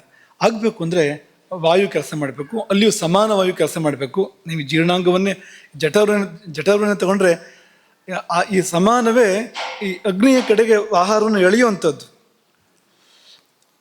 ಅಲ್ಲೊಂದು ಚಲನೆಯನ್ನು ಏರ್ಪಡಿಸುತ್ತೆ, ಸಮಾನ ಒಳಗಡೆ ಒಂದು ಚಲನೆಯನ್ನು ಏರ್ಪಡಿಸುತ್ತೆ ಜಠರದಲ್ಲಿ, ಅದನ್ನು ಮಾಡಬೇಕು. ಆಮೇಲೆ ಸಮಯೋಗ, ಇವುಗಳ ಸಮತೋಲನ ಬೇಕು. ಎಷ್ಟಾರು ನೀರು ಕುಡಿದ್ಬಿಟ್ರೆ ಸಮತೋಲನ ಅಲ್ಲ ಅದು. ಅಥವಾ ಕೆಲವರು ಬರೇ ಗಟ್ಟಿ ಆಹಾರ ತಿಂತಾರೆ, ಏನೋ ನೀರು ಕುಡಿಯೋದೇ ಇಲ್ಲ, ನೀರು ಕುಡಿಯೋದೇ ಕಡಿಮೆ, ಅಥವಾ ಒಣಕಣ ಅಂತ ಹೇಳ್ತಾರಲ್ಲ ಅಂಥದ್ದನ್ನೇ ತಿಂತಾ ಇರ್ತಾರೆ, ಅಸಮತೋಲನ ಆಗುತ್ತೆ ಅದರಿಂದ. ಹಾಗಾಗಿ ಎಲ್ಲ ಅದರ ಪ್ರಮಾಣದಲ್ಲಿ ಬೇಕು ಅನ್ನೋದು ಅಂತ. ಹಾಗಾಗಿ ಅದು ಸಮಯೋಗ. ಆ ಸಮಯೋಗದ ಕಾರ್ಯವನ್ನು ಧಾತು ಸಾಮ್ಯಂ ಅಂತ ಹೇಳ್ತಾರೆ. ಇವೆಲ್ಲ ಸಮ ಪ್ರಮಾಣದಲ್ಲಿ, ಸರಿಯಾದ ಪ್ರಮಾಣದಲ್ಲಿ ಇದ್ದರೆ ಧಾತು ಸಾಮ್ಯ ಆಗುತ್ತೆ ಅಂತ ಅಷ್ಟರ ಮಟ್ಟಿಗೆ ಹೇಳಿದ್ದಾರೆ ಅದನ್ನು. ಇನ್ನು ಕಾಲಹ ಅಂತ, ಕಾಲಕ್ಕೂ ಒಂದು ಪಾತ್ರ ಇದೆ.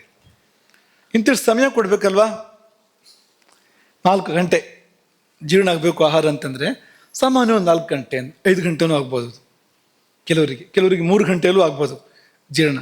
ಅಗ್ನಿ ಮೇಲೆ ಅವಲಂಬಿತ ಅದು. ಅಗ್ನಿ ಸಮಾಗ್ನಿಯೋ ಮಂದಾಗ್ನಿಯೋ ತೀವ್ರಾಗ್ನಿಯೋ ಅದರ ಮೇಲೆ ಅವಲಂಬಿತ, ಅವತ್ತು ಹೇಗಿದೆ ಅಗ್ನಿ ಅಂತ.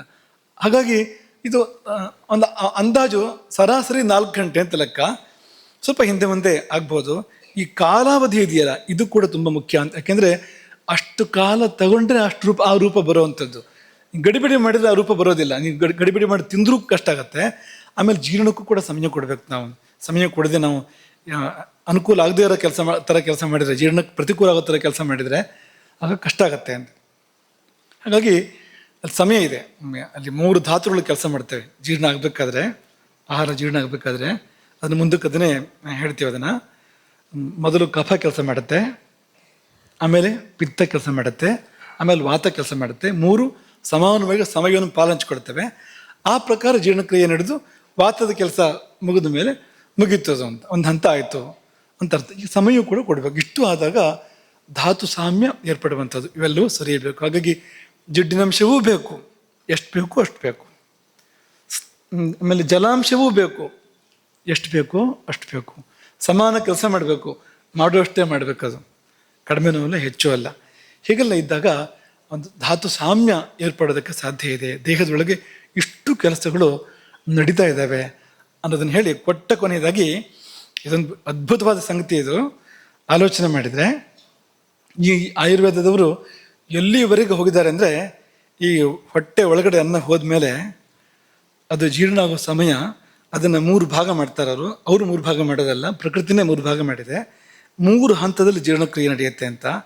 ಆ 3 ಹಂತದಲ್ಲಿ ಒಳಗಿರುವ ಆಹಾರಕ್ಕೆ ಬೇರೆ ಬೇರೆ ರುಚಿ ಇರುತ್ತಂತೆ, ಬೇರೆ ಬೇರೆ ಪಾಕ ಅಂತ.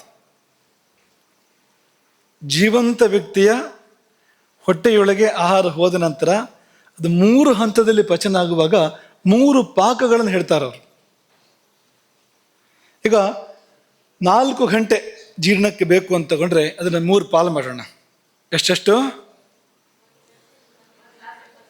1 ಗಂಟೆ 20 ನಿಮಿಷ, 1 ಗಂಟೆ 20 ನಿಮಿಷ, 1 ಗಂಟೆ 20 ನಿಮಿಷ. 3 ಪಾಲು ಮಾಡಿದರೆ 4 ತಾಸು ಪೂರ್ಣ ಆಗುತ್ತೆ ಅದರಲ್ಲಿ ಅಲ್ವಾ. ಆ ಮೊದಲನೇ 1 ಗಂಟೆ 20 ನಿಮಿಷ ಅದು ಕಫ ಪಾಕ.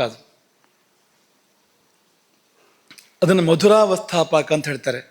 ಅಲ್ಲಿ ನೊರೆನೂ ಬರುತ್ತೆ ಮತ್ತು ಮಾಧುರ್ಯವೂ ಕೂಡ ಏರ್ಪಡುತ್ತೆ ಮೊದಲ ಹಂತದಲ್ಲಿ. ಇದೆರಡೂ ಕೂಡ ಆಗುತ್ತಂತೆ. ನೀವು ಏನೇ ತಿಂದಿರಿ, ಆದರೆ ಕಫದ ನೇತೃತ್ವದಲ್ಲಿ ಪಾಕ ನಡಿಬೇಕಾದ್ರೆ ಒಳಗಡೆಗೆ ಆ ಮೊದಲನೇ ಹಂತದಲ್ಲಿ ಮಾಧುರ್ಯ ಏರ್ಪಡುತ್ತೆ ಮತ್ತು ನೊರೆ ಕೂಡ ಏರ್ಪಡುತ್ತೆ. ಇದೆರಡು ಕೂಡ ಕಫದ ಧರ್ಮ. ನೊರೆ ಮತ್ತು ಕಫ ಇದೆರಡು ಕೂಡ ಅದರ ಸ್ವಭಾವ, ಕಫದ ಸ್ವಭಾವ ಅದನ್ನು ಏರ್ಪಡಿಸುತ್ತೆ. ಅದಾದ್ಮೇಲೆ ಪಿತ್ತ ಬರುತ್ತೆ. ಪಿತ್ತ ಬಂದಾಗ ಅಮ್ಲ ಪಾಕ ಆಗತ್ತೆ ಅಂತ, ಆಗ ಹುಳಿ ಬರುತ್ತೆ ಅಂತ, ಆಹಾರದಲ್ಲಿ ಹುಳಿ ಅಂಶ ಬರುತ್ತೆ. ಈ ಬರೀ ಹುಳಿ ಆಗ್ಬಿಟ್ರೆ ಏನಾಗುತ್ತೆ ಅಂದರೆ ಹುಳಿ ತೆಗ್ ಬಂತು ಅಂತ ಶುರು ಮಾಡ್ತಾರಲ್ಲ. ಆಮೇಲೆ ಅದರ ಅರ್ಥ ಏನು? ಅದು ಪಿತ್ತ ಎಡವಟ್ಟಾಗಿದೆ ಅಂತ ಏನೋ. ಪಿತ್ತಕ್ಕೂ ಹುಳಿಗೂ ಭಾರಿ ಒಂದು ಅನ್ಯೋನ್ಯ ಬಾಂಧವ್ಯ ಅದಕ್ಕೆ. ಹಾಗಾಗಿ ಹುಳಿ ತೆಗ್ ಬರ್ತಾ ಇದೆ ಅಂದರೆ ಅದಕ್ಕೆ ಪಿತ್ತ ಎಡವಟ್ಟಾಗಿದೆ ಅಂತಲೇ ಅರ್ಥ ಅದಕ್ಕೆ ಸಾಮಾನ್ಯವಾಗಿ. ಹಾಗಾಗಿ ಎರಡನೇ ಹಂತದ ಪಾಕ, ಎರಡನೇ 1 ಗಂಟೆ 20 ನಿಮಿಷ ಅದರ ವಿವರಣೆಗಳನ್ನು ಕೊಟ್ಟಿದ್ದಾರೆ ಅಲ್ಲಿ. ಪಿತ್ತದ ಪ್ರಾಧಾನ್ಯ ಇರೋದ್ರಿಂದ ಅಮ್ಲ ಪಾಕ, ಹುಳಿ ಅದು ಅಂತ ಹೇಳ್ತಾರೆ. ಮೂರನೇದು ವಾತದ ನೇತೃತ್ವದಲ್ಲಿ ನಡೆಯುವಂಥದ್ದು ಮೂರನೆಯ ಪಾಕ, ಅದು 1 ಗಂಟೆ 20 ನಿಮಿಷ. ಆಗ ಕಟುಪಾಕ ಅಂತ, ಖಾರ ಆ ರಸ ಏರ್ಪಡುತ್ತೆ, ಆ ರುಚಿ ಏರ್ಪಡುತ್ತೆ. ಬಹುಶಃ ಇದನ್ನು ನಾವು ಊಹೆ ಕೂಡ ಮಾಡೋಕ್ಕಾಗೋದಿಲ್ಲ. ಯಾಕೆಂದ್ರೆ ಜೀವಂತ ವ್ಯಕ್ತಿಯ ಹೊಟ್ಟೆಯೊಳಗೆ ಆಹಾರ ಪಚನಗೊಳ್ಳುವಾಗ ಯಾವ್ಯಾವ ರುಚಿ ಅಲ್ಲಿ ಏರ್ಪಡುತ್ತೆ ಅನ್ನೋದನ್ನು, ಯಾವ್ಯಾವ ರಸ ಏರ್ಪಡುತ್ತೆ ಅನ್ನೋದನ್ನು ಹೇಳಬೇಕಾದ್ರೆ ಅವರು ಯಾವ ದೃಷ್ಟಿಯಿಂದ ಹೇಳಿದ್ರು, ಎಷ್ಟು ಆಳಕ್ಕೆ ಅವ್ರು ಇಳಿದಿದ್ರು. ಇದನ್ನು ನಾವು ಮರ್ತೇ ಬಿಟ್ಟಿದ್ದೇವಲ್ಲ, ಈ ಕಡೆಗೆ ಗಮನವೇ ಇಲ್ವಲ್ಲ, ಯಾರಿಗೂ ಬೇಡ ಆಗಿದೆಯಲ್ಲ. ಇದು ತುಂಬ ದುಃಖ ಅಂತ ಅನ್ಸುತ್ತೆ. ಅವ್ರು ಮಾಡಿದ ಅದ್ಭುತ ಕಾರ್ಯ ನಮ್ಮ ಪೂರ್ವಜರು, ಅದು ಮಂಗನ ಕೈಯಲ್ಲಿ ಮಾಣಿಕ್ಯ ಸಿಕ್ಕಿದಾಗಿದೆ. ಇವತ್ತು ಈ ತಲೆಮಾರು ಇದೆಯಲ್ಲ, ಈ ಕಾಲಘಟ್ಟ ಇದೆಯಲ್ಲ, ಇದು ಮಂಗ ಅಂತ ಕದ್ರೆ ತಪ್ಪೇನಲ್ಲ. ಯಾಕೆಂದರೆ ಇಂಥ ಮಾಣಿಕ್ಯವನ್ನು ನಾವು ಹಾಳು ಮಾಡ್ತಾ ಇದ್ದೇವೆ, ಅದನ್ನು ಮೂಲೆ ಗುಂಪು ಮಾಡಿದ್ದೇವೆ, ಅದನ್ನು ಬಳಸ್ತಾ ಇಲ್ಲ, ಮಾತ್ರ ಅಲ್ಲ ಹಾಳು ಮಾಡ್ತಾ ಇದ್ದೇವೆ. ಹಾಗಾಗಿ ಪರಿಪಂಡಿತ ಪಕ್ವಸ್ಯ ವಾಯು ಸ್ಯಾತ್ ಕಟುಭಾವತಃ, ಕಟುಭಾವ ಕೊನೆಯಲ್ಲಿ ಬರುವಂಥದ್ದು. ಹೀಗೆ 3 ಭಾವಗಳು.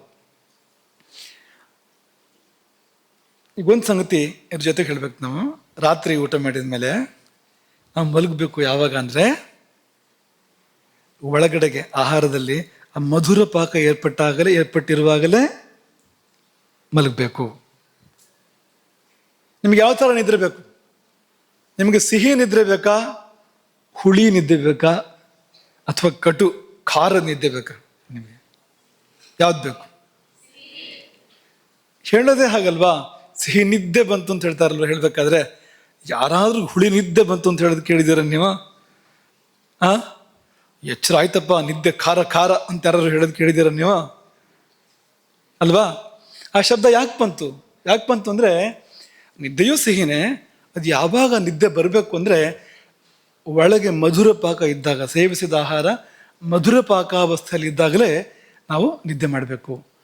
ಆಗ ನ್ಯಾಯವಾದ ನಿದ್ದೆ ಬರೋಕ್ಕೆ ಸಾಧ್ಯ ಇದೆ. ಅಂದರೆ ಊಟ ಮಾಡಿ ನಿಮಗೆ ಜೀರ್ಣ ಆಗೋಕ್ಕೆ ಎಷ್ಟು ಹೊತ್ತು ಬೇಕೋ, ಒಟ್ಟು ಸಾಮಾನ್ಯವಾಗಿ ನಿಮಗೆ 4 ಗಂಟೆ ಬೇಕು ಜೀರ್ಣ ಆಗೋದಕ್ಕೆ ಅಂದರೆ 1 ಗಂಟೆ 20 ನಿಮಿಷದ ಒಳಗೆ ನೀವು ಮಲಗಬೇಕು.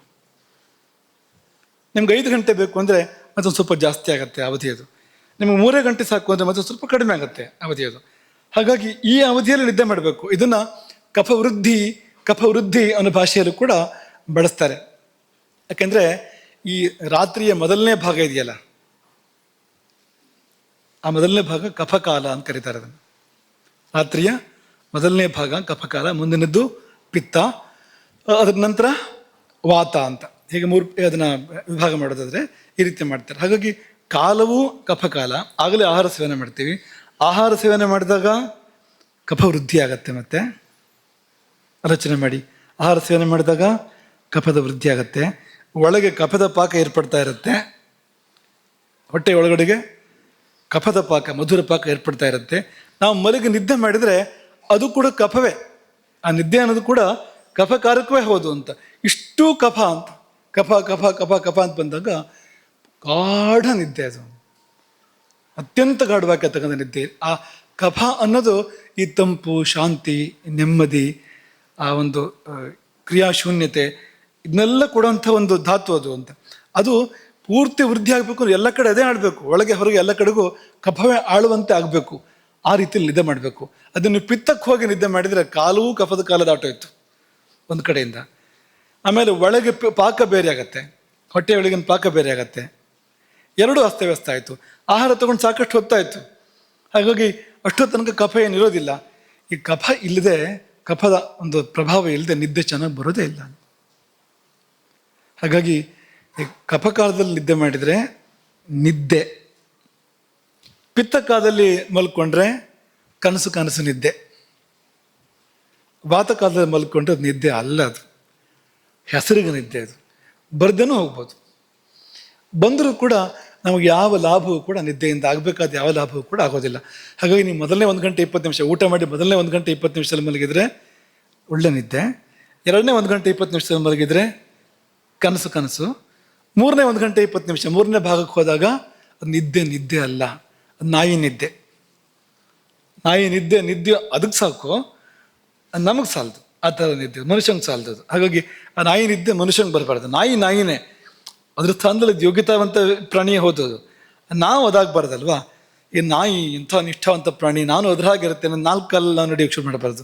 ಆ ಕಾರಣಕ್ಕೆ ನೋಡಿ, ಅದ್ರ ಜಾಗದಲ್ಲಿ ಅದಿರಲಿ, ನಮ್ಮ ಜಾಗದಲ್ಲಿ ನಾವಿರ್ತೇವೆ, ಹಾಗೆ ತಾನೇ ಇರಬೇಕು ಅಂತ. ಹಾಗಾಗಿ ನಾಯಿ ನಿದ್ದೆ ಅಂತೆ ಆಗಬಾರ್ದು. ತೆಳುವು ನಿದ್ದೆ ಅಥವಾ ಅನಿದ್ರೆ ಆಗಬಾರ್ದು. ಅಂದರೆ ಊಟ ಆಗಿ ತುಂಬ ಹೊತ್ತು ಬಿಡಬಾರ್ದು. ಊಟ ಆದ ಕೂಡಲೇ ಮಲಗೋದಲ್ಲ, ಸ್ವಲ್ಪ ಹೊತ್ತು ಬಿಡಬೇಕು. ಸ್ವಲ್ಪ ಹೊತ್ತು ಬಿಟ್ಟು ಈ ಕಫಕಾಲ ದಾಟೋಕ್ಕಿಂತ ಮುಂಚೆನೇ ಪ್ರಕೃತಿಯಲ್ಲೂ ಕೂಡ ಸಾಯಂಕಾಲ ಮೊದಲನೇ ಪ್ರಹರದಲ್ಲಿ ಊಟ ಮಾಡಬೇಕು. ನಾವು ಮೊದಲನೇ ಯಾಮದಲ್ಲಿ ಊಟ ಮಾಡಬೇಕು. 1 ಗಂಟೆ 1.25 ಗಂಟೆ ನಿದ್ದೆ ಮಾಡಿದರೆ ಎಲ್ಲವೂ ಸರಿಯಾಗತ್ತೆ. ಹಾಗಾಗಿ ಒಳಗೂ ಮಧುರ, ನಿದ್ದೆ ಅದು ಕೂಡ ಮಧುರವಾಗಿ ಕವಿಯತ್ತೆ, ಕಾಲುವ ಹಾಗೆ ಇದೆ, ಎಲ್ಲ ಮಧುರವಾಗಿ ಜೀವನವೇ ಮಧುರ ಆಗೋದಕ್ಕೆ ಸಾಧ್ಯ ಇದೆ ಅನ್ನೋದಿಷ್ಟನ್ನು ಮನಸ್ಸಲ್ಲಿಟ್ಕೊಳ್ಳೋಣ. ಮುಂದಕ್ಕೆ ಇದನ್ನು ಪರ್ಯವಸಾನ ಮಾಡ್ತಾ ಇದ್ದೀವಿ ನಾವು. ಅಗ್ನಿಯ ಪಾಠವನ್ನು ಪರ್ಯವಸಾನ ಈ ಕ್ಷಣಕ್ಕಾಗ್ಬಿಡೋದಿಲ್ಲ, ಪರ್ಯವಸಾನಕ್ಕೂ ಚೂರು ಸಮಯ ಬೇಕು. ಅದಕ್ಕೆ ಅದರಲ್ಲಿ ನಿಮ್ಗೊಂದೆರಡು ಅಗ್ನಿಯನ್ನು ಗೆದ್ದವರ ಕಥೆ ಹೇಳಬೇಕು ಅಂತ ಅಂದ್ಕೊಂಡ್ವು. ಎಷ್ಟರ ಮಟ್ಟಿಗೆ ಅಗ್ನಿ ಅವರಿಗೆ ಅಧೀನ ಆಗಿತ್ತು ಅನ್ನೋದ್ರ ಬಗ್ಗೆ ಒಂದೆರಡು ಉದಾಹರಣೆ ಕೊಡಬೇಕು ಅಂತ ಅಂದ್ಕೊಂಡ್ವು. ಅದರಲ್ಲಿ ಒಬ್ಬ 2 ವ್ಯಕ್ತಿತ್ವಗಳನ್ನ ಉದಾಹರಣೆ ಕೊಡಬೇಕು ಅಂತ ಅಂದ್ಕೊಂಡಿದ್ದೀವಿ. ನಾವು ಪ್ರಾರಂಭ ಮಾಡ್ತೀವಿ ಇವತ್ತು. ನಳಚಕ್ರವರ್ತಿ,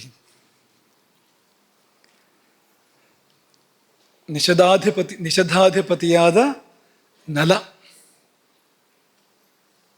ಅವನು ಎಂಥವನು ಅಂದರೆ ಶ್ರೀರಾಮನಂಥವನು. ಇನ್ನೊಬ್ಬ ಶ್ರೀರಾಮ, ರಾಮನಿಗಿಂತ ಹಿಂದಿನ ಕಾಲದವನವನು. ಸೀತೆ ಒಂದು ಕಡೆ ಹೇಳ್ತಾಳೆ, ದಮಯಂತಿ ಹೇಗೋ ಹಾಗೆ ನಾನು ಅಂತ. ಸೀತೆ ಹೇಳೋದಿದೆ, ನನ್ನ ಪಾತಿವೃತ್ಯ ಹೇಗೆ ಅಂದರೆ ದಮಯಂತಿಯ ಹಾಗೆ ಅಂತ.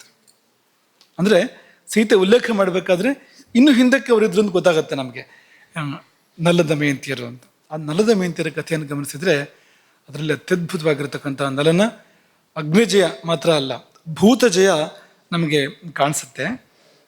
ಅದನ್ನು ಹೇಳೋದಕ್ಕೆ ಸಮಯ ಸಾಲದು, ಪೂರ್ತಿ ಹೇಳೋದಕ್ಕೆ ಇವತ್ತಿನ ಸಮಯ ಸಾಲದು. ನಲ ಚರಿತ್ರೆ ನಿಮಗೆಲ್ಲ ಗೊತ್ತಿದೆ ಅಂತ ಅಂದ್ಕೊಳ್ತೇವೆ ನಾವು. ನಲ ಅವನು ನಿಷಧಾಧಿಪತಿ, ಅವನ ಪತ್ನಿ ದಮಯಂತಿ. ನಲ ಶ್ರೀರಾಮನಂಥವನು ನಾವು ನಿಮಗೆ ಮೊದಲೇ ಹೇಳಿದ್ವು. ದಮಯಂತಿ ಎಂಥವಳು ಅಂದರೆ ದೇವತೆಗಳು ಆಕೆಯನ್ನು ವರಿಸಲಿಕ್ಕೆ ಬಯಸಿದ್ರು. ಅದವಳ ಸೌಭಾಗ್ಯ ಸೌಂದರ್ಯ. ಆದರೆ ಆಕೆ ನಲನನ್ನೇ ಆರಿಸ್ತಾಳೆ. ಅದವಳ ಅಂತಃಸೌಂದರ್ಯ, ಅಂತಃಕರಣ ದಮಯಂತಿಯದ್ದು. ಹಾಗಾಗಿ ಈ ಉಳಿದೆಲ್ಲ ದೇವತೆಗಳನ್ನ ಒಪ್ಪಿಕೊಳ್ಳದೆ ಸ್ವೀಕರಿಸದೆ ನಲನನ್ನೇ ಪತಿಯಾಗಿ ದಮಯಂತಿ ಸ್ವೀಕಾರ ಮಾಡ್ತಾಳೆ. ಅವರ ಜೀವನದಲ್ಲಿ ಮುಂದೆ ಅನೇಕ ಪಡಬಾರದ ಕಷ್ಟಗಳು ಬರ್ತವೆ. ಯಾಕೆಂದರೆ ಈ ಮೇಲಿನವರಿಗೆ ಹೊಟ್ಟೆ ಕಿಚ್ಚಾಗೋಯ್ತು. ನಲದಮಯಂತಿಯರ ಮೇಲೆ ಈ ಲೋಕದಲ್ಲಿ ಇರೋರಿಗೆ ಹೇಗೋ ಆಯ್ತಲ್ಲ, ಕಲಿಗೆ ಅಸೂಯೆ ನಲನ ಮೇಲೆ. ಅವನ ಕಾಲ ಅಲ್ಲ ಅದು, ಇದು ಅವನ ಕಾಲ ಈಗ ನಡೀತಾ ಇರುವಂಥದ್ದು. ಅದು ಅವನ ಕಾಲ ಅಲ್ಲ. ಕಾಲ ಅಲ್ಲದ ಕಾಲದಲ್ಲಿ ಕಲಿ ಬಂದು ನಲನನ್ನು ಪೀಡಿಸಿದ. ನಲನ ಒಳಹೊಕ್ಕು ಸಮಯ ಸಾಧನೆ ಮಾಡಿ ನಲನ ಒಳಹೊಕ್ಕು ಅವರ ಬದುಕಿನಲ್ಲಿ ಅನೇಕ ಸ್ಥಿತ್ಯಂತರಗಳನ್ನು ಕಲಿ ತರ್ತಾನೆ. ವಿವರವಾಗಿ ಹೇಳೋದಕ್ಕೆ ಒಂದು ತಿಂಗಳಾದರೂ ಬೇಕು. ಈ ನಲಚರಿತ್ರೆಯನ್ನು ಸರಿಯಾಗಿ ಮಹಾಭಾರತದಲ್ಲಿ ಕಂಡ ಹಾಗೆ ನಲಚರಿತ್ರೆಯನ್ನು ಕಥನ ಮಾಡಬೇಕು ಅಂದರೆ ದಿನಕ್ಕೊಂದು ಗಂಟೆ ಮಾಡ್ತಾ ಹೋದರೆ ಕೊನೆ ಪಕ್ಷ 1 ತಿಂಗಳು ಬೇಕು ನಲಚರಿತ್ರೆಗೆ. ತುಂಬ ಅದ್ಭುತವಾಗಿರುವಂಥದ್ದು, ರಾಮಾಯಣಕ್ಕೆ ಸಮತೂಕ ಅಂತ ಅನ್ಬೋದು ಅದನ್ನು, ನಲಚರಿತ್ರೆಯನ್ನು.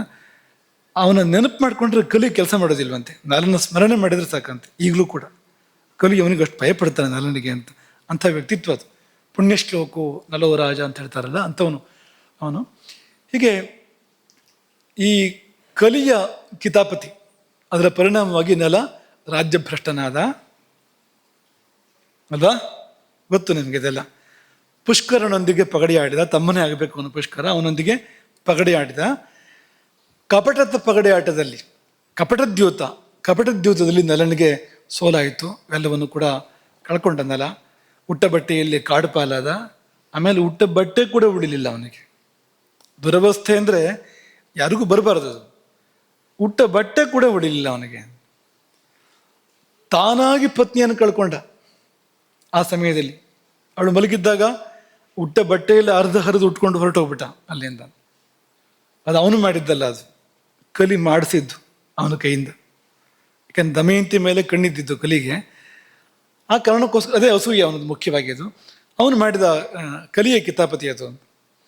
ಅದರ ನಂತರ ದಮಯಂತಿ ಕೂಡ ಅನೇಕ ದುರವಸ್ಥೆಗಳನ್ನು ಅನುಭವಿಸಿ ಅವಳು ಚೇದಿ ರಾಜ್ಯವನ್ನು ಸೇರ್ಕೊಳ್ತಾಳೆ. ಅದು ಅವಳ ಚಿಕ್ಕಮ್ಮನ ಮನೆ ಅದು. ಚೇದಿ ರಾಣಿ ಅಂತಂದರೆ ಗೊತ್ತಿಲ್ಲ ಅವರಿಗೆ. ಅಲ್ಲಿ ಕೆಲಸಕ್ಕೆ ಸೇರ್ಕೊಳ್ತಾಳೆ, ಅರಮನೆಯಲ್ಲಿ ಕೆಲಸಕ್ಕೆ ಸೇರ್ಕೊಳ್ತಾಳೆ. ಕೊನೆಗೆ ಆ ಭೀಮರಾಜ ಹುಡುಕ್ತಾ ಇದ್ದ, ಆಕೆ ತಂದೆ ವಿದರ್ಭದ ದೊರೆ ಭೀಮ ಹುಡುಕ್ತಾ ಇದ್ದ ಎಲ್ಲ ಕಡೆ ಆಕೆಯನ್ನು. ಹೇಗೋ ಅವನಿಗೆ ಗೊತ್ತಾಗಿ, ಅಂದರೆ ಅವನ ಗುಪ್ತಚರರು ಅಲ್ಲಿಗೂ ಬಂದು ಗೊತ್ತಾಗಿ ಆಕೆ ವಿದರ್ಭವನ್ನು ಪುನಃ ಸೇರಿಕೊಡ್ತಾಳೆ, ತವ್ರ ಮನೆಯನ್ನು ಸೇರಿಕೊಡ್ತಾಳೆ. ಇಬ್ಬರು ಮಕ್ಕಳು ಇರ್ತಾರೆ, ಅಲ್ಲೇ ಇರ್ತಾರೆ, ಅವರು ತವ್ರ ಮನೇಲಿ ಇರ್ತಾರೆ, ಕುಂಡಿನಾಪುರದಲ್ಲಿ ವಿದರ್ಭದ ರಾಜಧಾನಿಯಲ್ಲಿ ಇರ್ತಾರೆ. ಹೀಗೆ ಬೇರೆ ಬೇರೆ ಯಾವ್ದಾರ ಪೈಕಿಯಲ್ಲಿ ತಾಯಿ ಮತ್ತು ಮಕ್ಕಳು ಸೇರ್ತಾರೆ ತವ್ರ ಮನೆಯಲ್ಲಿ.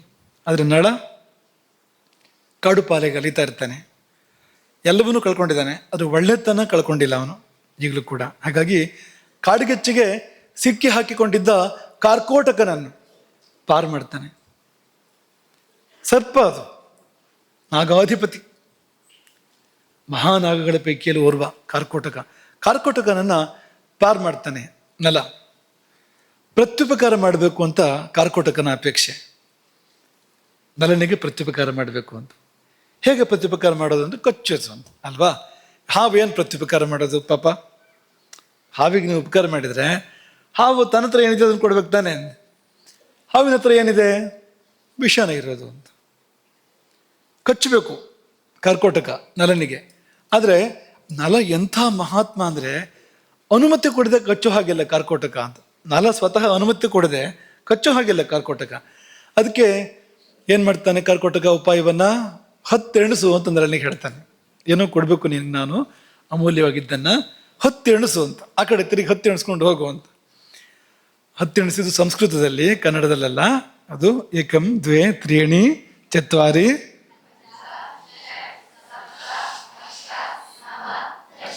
ದಶ ಅಂದ್ರೆ ಕಚ್ಚು ಅಂತ ಅರ್ಥ. ಅದಕ್ಕೆ ದಶ ಅಂದ್ರೆ ಸಂಸ್ಕೃತದಲ್ಲಿ 10 ಅಂತ ಹೇಗೆ ಅರ್ಥವೋ, ಕಚ್ಚು ಅಂತಲೂ ಇನ್ನೊಂದು ಅರ್ಥ ಇದೆ ಅದಕ್ಕೆ ಅಲ್ವಾ.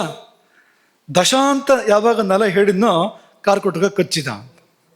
ನೋಡಿ, ಹೀಗೆ ಅನುಮತಿ ತಗೊಂಡವನು ಕಾರ್ಕೋಟಕ ಅಂತ ನಲನ ಕಡೆಯಿಂದ ಅಂತ. ಪೂರ್ತಿ ವಿಕಾರ ಆಯಿತು. ನಲನ ರೂಪ ಲೋಕಮೋಹಕ ರೂಪ ನಲನದ್ದು. ತ್ರಿಭುವನ ಸುಂದರ ಅವನು. ಅವತ್ತಿನ ಕಾಲದಲ್ಲಿ ಅತ್ಯಂತ ವಿಕಾರವಾದ ರೂಪ ನಲನಿಗೆ ಏರ್ಪಟ್ಟಿತು. ಅದರಿಂದಲಾಗಿ ಇದ ಉಪಕಾರ, ನೀನು ಜೀವ ಉಳಿಸಿದ್ದಕ್ಕೆ ಎನ್ನುವ ನಲನ ಪ್ರಶ್ನೆಗೆ ಕಾರ್ಕೋಟಕ ಹೇಳಿದ್ದೇನೋ ಉಪಕಾರವೇ ಇದು. ಸದ್ಯ ನೀನು ರೂಪ ಮರೆಸ್ಕೊಂಡಿರ್ಬೇಕು.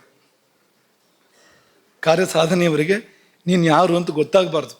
ಅದಕ್ಕೆ ಈ ವಿಕಾರ ರೂಪ ಸಹಾಯ ಮಾಡುತ್ತೆ ನಿನಗೆ. ಆದರೆ ನಿನ್ನ ಒಳಗೆ ಏನಿದೆ ಅದೆಲ್ಲ ಇದೆ. ಅನೇಕ ವಿದ್ಯೆಗಳ ಖನಿ ನಲ ಅಂದರೆ. ಅವನಿಗೆ ಅಶ್ವವಿದ್ಯೆ ಗೊತ್ತಿದೆ, ಅನೇಕ ವಿದ್ಯೆಗಳು ಗೊತ್ತಿದೆ ಅವನಿಗೆ. ಹಾಗಾಗಿ ಅಂಥ ವಿದ್ಯೆಗಳ ಖನಿಯಾಗಿದ್ದರಿಂದ ಅದೆಲ್ಲ ಇದೆ ನಿನ್ನಲ್ಲಿ. ಅದನ್ನೆಲ್ಲ ಬಳಸ್ಕೊಂಡು ನೀನು ಪುನಃ ನೀನು ಕಳ್ಕೊಂಡಿದ್ದನ್ನು ಪಡ್ಕೊಳ್ಳಿವಂತೆ. ಈ ರೂಪ ನಿನಗೆ ಸಹಾಯ ಮಾಡುತ್ತೆ. ನಿನಗೆ ಮುಂದೆ ಸಮಯ ಬಂದಾಗ ನಿಜ ರೂಪ ಪಡ್ಕೊಳ್ಳೋದಕ್ಕೆ ತಗೋ, ಈ ಬಟ್ಟೆ ನಿನ್ನ ಹತ್ರ ಇರಲಿ ಅಂತ ಕೊಟ್ಟ.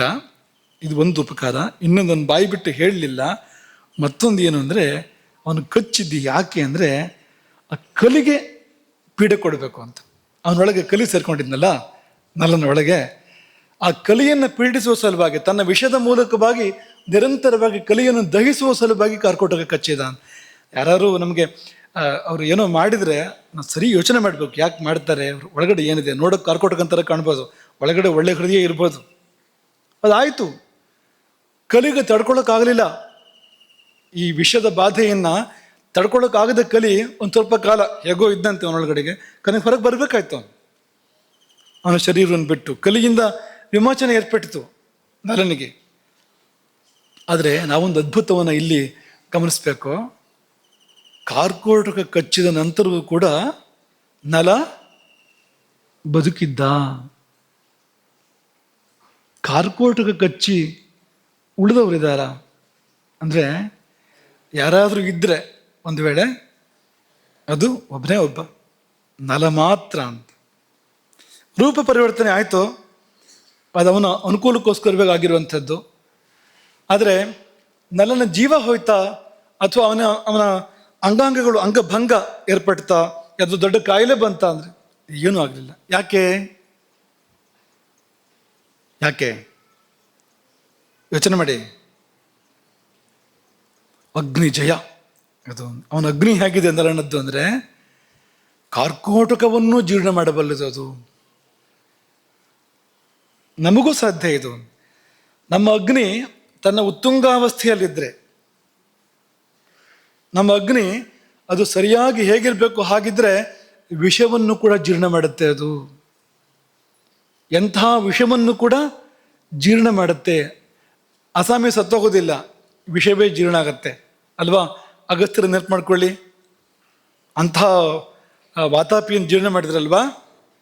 ವಾತಾಪೇ ಜೀರ್ಣೋಭವ ಅಂತ ಬಾಯಿ ಹೇಳಿಬಿಟ್ರಾಗತ್ತೆ. ಅದು ಅಗ್ನಿ ಇರಬೇಕು ಹಾಗೆ ಒಳಗಡೆಗೆ, ಏನನ್ನು ಕೊಟ್ಟರು ಕರಗಿಸ್ಬೇಕು, ಅದು ಏನನ್ನು ಕೊಟ್ಟರು ಕೂಡ ಜೀರ್ಣ ಮಾಡಬೇಕು, ಹಾಗಿರ್ಬೇಕು ಅಂತ. ಹಾಗಾಗಿ ನೆಲನ ಅಗ್ನಿಯ ಮಹತಿ ಎಂಥದ್ದು ಅಂದರೆ ಕಾರ್ಕೋಟಕನ ವಿಷಯವನ್ನು ಅವನು ಜೀರ್ಣ ಮಾಡಿಕೊಡ್ತಾನೆ ನೆಲ. ಆಯ್ತಾ? ಈ ನೆಲ ಅಯೋಧ್ಯೆಗೆ ಬಂದ. ರಾಜ ಋತುಪರ್ಣ ಅಯೋಧ್ಯೆಯನ್ನು ಆಳ್ತಾ ಇದ್ದ ಅಲ್ವಾ? ಅಲ್ಲಿ ಕೆಲಸಕ್ಕೆ ಸೇರ್ಕೊಳ್ತಾನೆ. ಅಖಂಡ ಭೂಮಂಡಲದ ಚಕ್ರವರ್ತಿ, ಏಕಛತ್ರಾಧಿಪತಿ ನಲ ಅಯೋಧ್ಯೆಯ ಋತುಪರ್ಣ ರಾಜನ ಆಸ್ಥಾನದಲ್ಲಿ ಕೆಲಸಕ್ಕೆ ಸೇರ್ಕೊಳ್ತಾನೆ. ಏನು ಕೆಲಸ ಅವನಿಗೆ ಅಲ್ಲಿ? ಒಂದು ಅಶ್ವಶಾಲೆ, ಕುದುರೆಗಳು ನೋಡ್ಕೊಳ್ಳುವಂಥದ್ದು. ಇನ್ನೊಂದು ಪಾಕಶಾಲೆ, ಅಡುಗೆ ಮಾಡುವಂಥದ್ದು. ಮೊದಲು ಕುದುರೆ ನೋಡ್ಕೊಳ್ಳೋದು, ಅಡುಗೆ ಮಾಡೋದು. ಆದರೆ ಅವನ ಯೋಗ್ಯತೆಯಿಂದ ಅವನು ಗಳಿಸಿದ್ದೇನೆಂದರೆ ಅಶ್ವಶಾಲಾಧ್ಯಕ್ಷ, ಪಾಕಶಾಲಾಧ್ಯಕ್ಷ, ಮಹಾನಸಾಧ್ಯಕ್ಷ ಆಗ್ತಾನೆ. ನಳಪಾಕ ಅಂತ. ಯಾಕೆ ನಾವು ನಳನ ಉದಾಹರಣೆ ತಗೊಳ್ತಾ ಇದ್ದೇವೆ ಅಂದರೆ, ಪಾಕಕ್ಕೆ ಅತ್ಯಂತ ಪ್ರಸಿದ್ಧ ಯಾರು? ನಳಪಾಕ. ಭೀಮನೂ ಹೌದು. ಭೀಮ ಅಂದರೆ ನಳನ ಮಾವ ಅಲ್ಲ, ದ್ವಾಪರ ಯುಗದವನು, ವಲಲ ಅಲ್ವಾ? ಆದರೆ ಹಿರಿದಾದದ್ದು ಯಾವುದು ಅಂದರೆ ನಲಪಾಕ ಅಂತ. ಭೀಮಪಾಕ ಅಂತ ಶಬ್ದ ಬಂದಿಲ್ಲ. ಭೀಮ ಒಳ್ಳೆ ಅಡುಗೆ ಮಾಡ್ತಾ ಇದ್ದ, ಪ್ರಶ್ನೆ ಇಲ್ಲ ಅದರಲ್ಲೇನು. ಆದರೆ ನಲಪಾಕ ಅಂತಾನೆ ಪ್ರಸಿದ್ಧಿ ಇರುವಂಥದ್ದು. ಹಾಗಾಗಿ ಪಾಕ ದರ್ಪಣಂ ಅಂತ ಒಂದು ಗ್ರಂಥ ಕೂಡ ಇದೆ. ಅದು ನಲಕೃತ, ನಲವಿರಚಿತ, ನಲನ ಹೆಸರಲ್ಲಿರ್ತಕ್ಕಂಥ ಪಾಕ ದರ್ಪಣಂ ಎನ್ನುವ ಒಂದು ಗ್ರಂಥ ಕೂಡ ಇದೆ. ಹಾಗಾಗಿ ಅಲ್ಲಿ ಅವನು ಅಡುಗೆ ಮಾಡೋಕ್ಕೆ ಶುರು ಮಾಡಿದ ಮತ್ತು ಕುದುರೆಗಳನ್ನು ನೋಡ್ಕೊಳ್ಳೋಕೆ ಶುರು ಮಾಡಿದ. ಅಲ್ಲಿಗೆ ಒಬ್ಬ ಬ್ರಾಹ್ಮಣ ಬರ್ತಾನೆ. ಎಲ್ಲಿಗೆ? ಅಯೋಧ್ಯೆಗೆ ಒಬ್ಬ ಬ್ರಾಹ್ಮಣ ಬರ್ತಾನೆ ಅಂತ.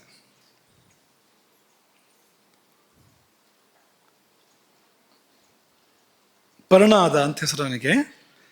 ಈ ದಮಯಂತಿ ತವ್ರ ಮನೆ ಸೇರ್ಕೊಂಡ್ರವಳು ಸುಮ್ಮನೆ ಇರೋದಿಲ್ಲ. ಅವಳೇನು ಮಾಡ್ತಾಳೆ ಅಂದರೆ ತಂದೆಗೆ ಹೇಳ್ತಾಳೆ, ನಲನನ್ನು ಹುಡುಕೊಡ್ಬೇಕು, ನಾನು ಬದುಕಿರಬೇಕು ಅಂತ ಆದರೆ ನಲನನ್ನು ಹುಡುಕ್ಬೇಕು ಅಂತ.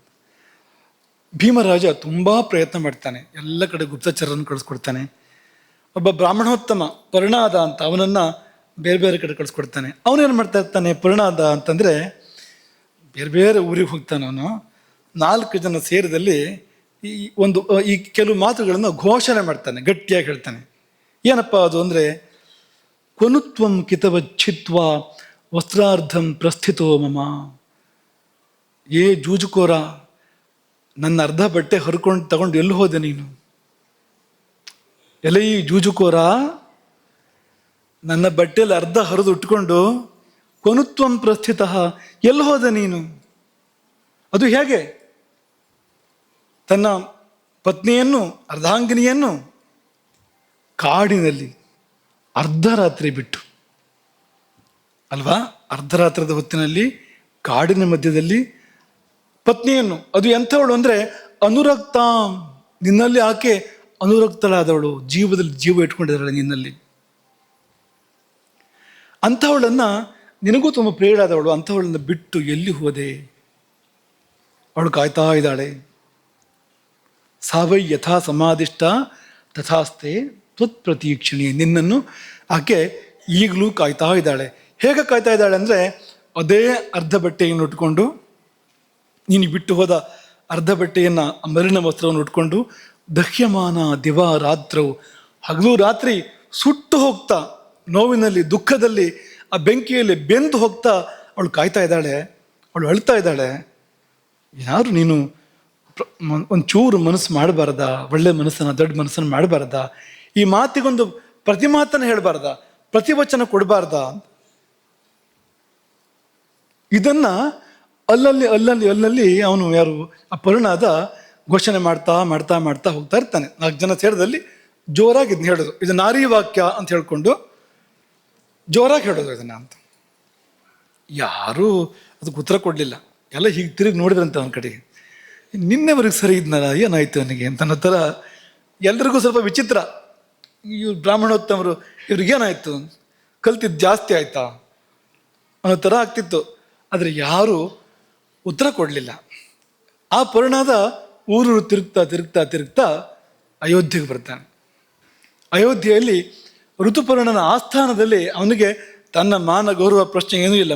ಆ ದಮಯಂತಿಯ ಕಾರ್ಯ ಆಗಬೇಕಾಗಿದೆ, ನಲನನ್ನು ಹುಡುಕಬೇಕಾಗಿದೆ. ನಲ ಅಷ್ಟು ಜನಪ್ರಿಯ ಕೂಡ ಹೌದು, ಲೋಕಪ್ರಿಯ ನಲ, ಅವನಿಗೆ ಒಳ್ಳೇದಾಗಬೇಕು ಅಂತ ಎಲ್ರಿಗೂ ಇತ್ತು. ಹಾಗೆ ಈ ಪರಿಣಾದ ಅಯೋಧ್ಯೆಯ ಅರಮನೆಯ ಪರಿಸರದಲ್ಲಿ ಘೋಷಣೆ ಮಾಡಿದಾಗ ಬಾಹುಕ ಉತ್ತರ ಕೊಟ್ಟನಂತೆ. ಅದಕ್ಕೆ ಬಾಹುಕ ಅಂತ ಹೆಸರಾಯ್ತು ಅವನಿಗೆ, ನಲನಿಗೆ. ಆ ಮೊದಲಿನ ಹೆಸರಿಲ್ಲ, ಬಾಹುಕ ಅನ್ನೋ ಹೆಸರು ಬಂತು ಅವನಿಗೆ. ಅವನಲ್ಲಿ ಪ್ರತಿಕ್ರಿಯೆಯನ್ನು ಕಾಣ್ತಾನೆ ಅಂತ. ಯಾರು? ಪರಿಣಾದ. ಯಾರೊಬ್ಬರೂ ಪ್ರತಿಕ್ರಿಯೆ ಕೊಡಲಿಲ್ಲ.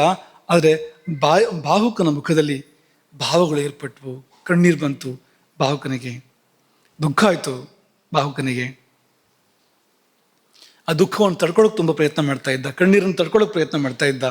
ನಲ ಗೊತ್ತಾಗ್ಬೋದು ಬೇರೆಯವರಿಗೆ ಅಂತ ಮುಚ್ಚಾಕೋದಕ್ಕೆ ಪ್ರಯತ್ನ ಮಾಡ್ತಾ ಇದ್ದ. ಆದರೆ ಅವನು ಪ್ರತಿವಚನ ಹೇಳ್ತಾನೆ. ಅವನು ಪ್ರತಿವಚನ ಏನು ಹೇಳ್ತಾನೆ ಅಂದರೆ, ಅವನು ಇಷ್ಟೇ ಹೇಳ್ತಾನೆ, ಕುಲಸ್ತ್ರೀಯರು ಎಂದೂ ತಮ್ಮ ಚಾರಿತ್ರ್ಯವನ್ನು ಬಿಡೋದಿಲ್ಲ. ಎಂತಹ ಕಷ್ಟದಲ್ಲಿ ಕೂಡ ತಮ್ಮ ಚಾರಿತ್ರ್ಯವನ್ನು ಬಿಡೋದಿಲ್ಲ.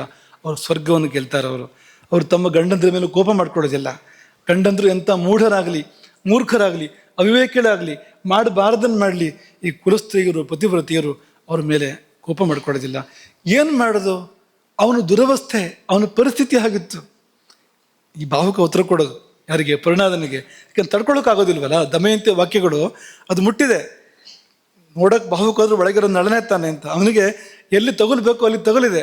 ಹಾಗಾಗಿ ಈ ನಿಯಂತ್ರಣ ಇತ್ತಲ್ಲ, ತಪ್ಪೋಯ್ತು. ಉತ್ತರ ಬಂತು. ಏನು ಮಾಡ್ತಾನೆ ಪಾಪ ಅವನಾದ್ರೂ ಕೂಡ? ವಿಷಮಸ್ಥೇನ ಮೂಢೇನ ಪರಿಭ್ರಷ್ಟ ಸುಖೇನ ಚ ಯತ್ಸಾತೇನ ಪರಿತ್ಯಕ್ತ ತತ್ರನ ಕ್ರೋಧಮರತಿ. ಕೋಪ ಮಾಡ್ಕೋಬಾರ್ದು ಅವಳು, ಯಾಕೆಂದರೆ ಅಂಥ ಪರಿಸ್ಥಿತಿಯಲ್ಲಿದ್ದ ಅವನು. ಅವನನ್ನು ಕಲಿ ಕಾಡ್ತಾ ಇತ್ತು, ಅವನು ಕಷ್ಟದಲ್ಲಿದ್ದ, ಅವನಿಗೆ ಹೊಟ್ಟೆಗೂ ಇರಲಿಲ್ಲ, ಬುದ್ಧಿನೂ ಕೆಟ್ಟಿತ್ತು ಆ ಸಮಯದಲ್ಲಿ. ಹಾಗೆ ಅಂತಹ ಸ್ಥಿತಿಯಲ್ಲಿ ಅವನು ಏನೋ ಮಾಡಿದರೆ ಅದಕ್ಕೋಸ್ಕರವಾಗಿ ಅವನ ಪತ್ನಿ ಕೋಪ ಮಾಡ್ಕೊಳ್ಬಾರ್ದು ಅಂತ ಉತ್ತರ ಕೊಟ್ಟನಂತವನು. ಇವನು ಏನೂ ಮಾತಾಡಲಿಲ್ಲ. ಪರಿಣಾದ ನೇರ ವಿದರ್ಭಕ್ಕೆ ಹಿಂತಿರುಗಿ ದಮಯಂತಿಗೆ ವರದಿ ಮಾಡಿದ. ದಮಯಂತಿಗೆ ಉಳಿದಿದ್ದು ಸ್ಪಷ್ಟ ಆಯಿತು. ಉತ್ತರ ನಲನದ್ದೇ ಅದು, ಆದರೆ ರೂಪ ನಲನದ್ದಲ್ಲ. ಅದು ತ್ರಿಲೋಕ ಸುಂದರ ನಲ ಎಲ್ಲಿ, ಈ ವಿಕಾರ ರೂಪ ಎಲ್ಲಿ? ಹಾಗಾಗಿ ಅದೇ ಹಾಗೆ ಅಂತ ಪ್ರಶ್ನೆ ದಮಯಂತಿಗೆ. ಅಕಸ್ಮಾತ್ ನಲನ ಮೂಲಕ ಬೇರೆಯವರಿಗೆ ಗೊತ್ತಾಗಿದ್ದರೆ ವಿಷಯ ಇದು. ಹಾಗಾಗಿ ಖಚಿತ ಮಾಡ್ಕೊಳ್ಬೇಕು, ನಲ ಹೌದು ಅಲ್ಲೊಂದು ಖಚಿತ ಮಾಡ್ಕೊಳ್ಬೇಕು. ಏನು ಮಾಡಬೇಕು ಅಂದರೆ, ಅವಳೊಂದು ಉಪಾಯವನ್ನು ಹುಡ್ತಾಳೆ ದಮಯಂತಿ. ತಂದೆಗೂ ಗೊತ್ತಿಲ್ಲ, ಯಾರಿಗೂ ಗೊತ್ತಿಲ್ಲ. ಎಲ್ಲಿ? ವಿದರ್ಭದಲ್ಲಿ ಬೇರೆ ಯಾರಿಗೂ ವಿಷಯ ಗೊತ್ತಿಲ್ಲ. ಒಳಗಿಂದೊಳಗೆ ಗುಟ್ಟಾಗಿ ರಾಜದೂತನೊಬ್ಬನನ್ನ ಅಯೋಧ್ಯೆ ಕಳಿಸ್ಕೊಡ್ತಾಳೆ. ಒಂದು ದಿನದ ಅಂತರದಲ್ಲಿ ದಮಯಂತಿಗೆ ಪುನಃ ಸ್ವಯಂವರ ಬರಬೇಕು ಅಂತ ಕರೆ ಋತುಪರ್ಣನಿಗೆ. ರಾಜ ಋತುಪರ್ಣನಿಗೆ ದಮಯಂತಿಗೆ ಮತ್ತೆ ಸ್ವಯಂವರ ಒಂದೇ ದಿನದ ಅಂತರ ಬರಬೇಕು ಅಂತ. ಯಾಕೆಂದರೆ ಒಂದು ದಿನದಲ್ಲಿ ಅಯೋಧ್ಯೆಯಿಂದ ವಿದರ್ಭಕ್ಕೆ ಬರೋದಾದರೆ ಅದು ನಲನಿಂದ ಮಾತ್ರ ಸಾಧ್ಯ ಅಂತ. ಅವತ್ತಿನ ಕಾಲದಲ್ಲಿ ಬೇರೆ ಯಾರಿಗೂ ಸಾಧ್ಯ ಇಲ್ಲ. ಅದು ನಲನ ಅಶ್ವಕೌಶಲ ಎಷ್ಟು ಅದ್ಭುತವಾಗಿತ್ತು ಅಂದರೆ, ಅವನು ಒಂದು ದಿನದಲ್ಲಿ ಅಯೋಧ್ಯೆ ಎಲ್ಲಿದೆ, ವಿದರ್ಭ ಎಲ್ಲಿದೆ? ವಿದರ್ಭ ಅಂದರೆ ಮಹಾರಾಷ್ಟ್ರ. ಅದು ಮಹಾರಾಷ್ಟ್ರದ ಒಂದು ಪ್ರದೇಶ ವಿದರ್ಭ. ಅಲ್ಲಿ ಕುಂಡಿನಾಪುರ, ಅಲ್ಲಿಂದ ಅಲ್ಲಿಗೆ ಬರಬೇಕು ಅಂದರೆ ಒಂದು ದಿನದಲ್ಲಿ ಬರಬೇಕು ಅಂತಂದರೆ ಅದು ನಲನಿಂದ ಮಾತ್ರ ಸಾಧ್ಯ ಅಂತ. ಹಾಗಾಗಿ ನಲನ ಹೋದವಲ್ಲೊಂದು ಗೊತ್ತು ಮಾಡೋದಕ್ಕೆ ಆಕೆ ಒಂದು ಉಪಾಯವನ್ನು ಹೂಡಿ ಸ್ವಯಂವರ ಪುನಃ ಆಗ ಬಂದೇ ಬರ್ತಾನೆ ಅವನು ಅಂತ. ದಮಯಂತಿಗೆ ಸ್ವಯಂವರ ಅಂದರೆ ಅವ್ನು ಬರದೇ ಇರೋದಿಲ್ಲ ಯಾವುದೇ ಕಾರಣಕ್ಕೂ. ಯಾಕೆಂದರೆ ನಲ ಎಂಥವನು ಅಂತ ಗೊತ್ತು ಅವಳಿಗೆ, ತನ್ನ ಮೇಲೆ ಏನಿದೆ ಅವನಿಗೆ ಭಾವ ಅಂತ ಗೊತ್ತು ಅವನಿಗೆ. ಎದ್ದು ಬರ್ತಾನೆ ಎಲ್ಲಿದ್ರು ಅಂತ. ನಾಳೆ ಹೆಂಡತಿ ಮದುವೆ ಆಗುತ್ತೆ ಬೇರೆ ಅಂತಂದರೆ ಗಂಡ ಹೇಗೆ ಸುಮ್ಮನೆ ಇರ್ತಾನೆ ಪಾಪ? ಹೇಗೆ ತಾನೆ ಸುಮ್ಮನೆ? ಅವನ ಪೌರುಷವನ್ನೇ ಕೆಣಕಿದ್ದವಳು ಅಂತ ದಮಯಂತಿ. ಅನಿವಾರ್ಯವಾಗಿ ಬರ್ತಾನೆ ಅನ್ನೋ ತೀರ್ಮಾನ ಮಾಡಿ ಆಕೆ ಹೇಳಿ ಕಳಿಸ್ತಾಳೆ. ಈ ಋತುಪರ್ಣನಿಗೆ ದೊಡ್ಡ ಸಮಸ್ಯೆ, ಒಂದು ದಿನದಲ್ಲಿ ಹೋಗೋದು ಹೇಗೆ ಅಂತ, ಅಯೋಧ್ಯೆಗೆ ಹೋಗೋದು, ವಿದರ್ಭಕ್ಕೆ ಹೋಗೋದು ಹೇಗೆ ಅಂತ. ಅದಕ್ಕೆ ಬಾಹುಕ ಹೇಳ್ತಾನೆ ನಾನು ಕರ್ಕೊಂಡು ಹೋಗ್ತೇನೆ. ಅವನ ಒಳಗೆ ಅಗ್ನಿಪರ್ವತ ಉರಿತಾ ಇದೆ. ಮದುವೆ ಮಾಡ್ಕೊಡ್ತಾಳಂತ ಅವಳು ಮತ್ತೆ ದಮಯಂತಿ ಅಂತ. ಒಳಗೆ ಬೆಂಕಿ ಹೊತ್ತಿ ಉರಿತಾ ಇದೆ. ಅದನ್ನ ಹೇಳೋ ಹಾಗಿಲ್ಲ ಯಾರಿಗೆ, ಋತುಪರ್ಣನಿಗೆ.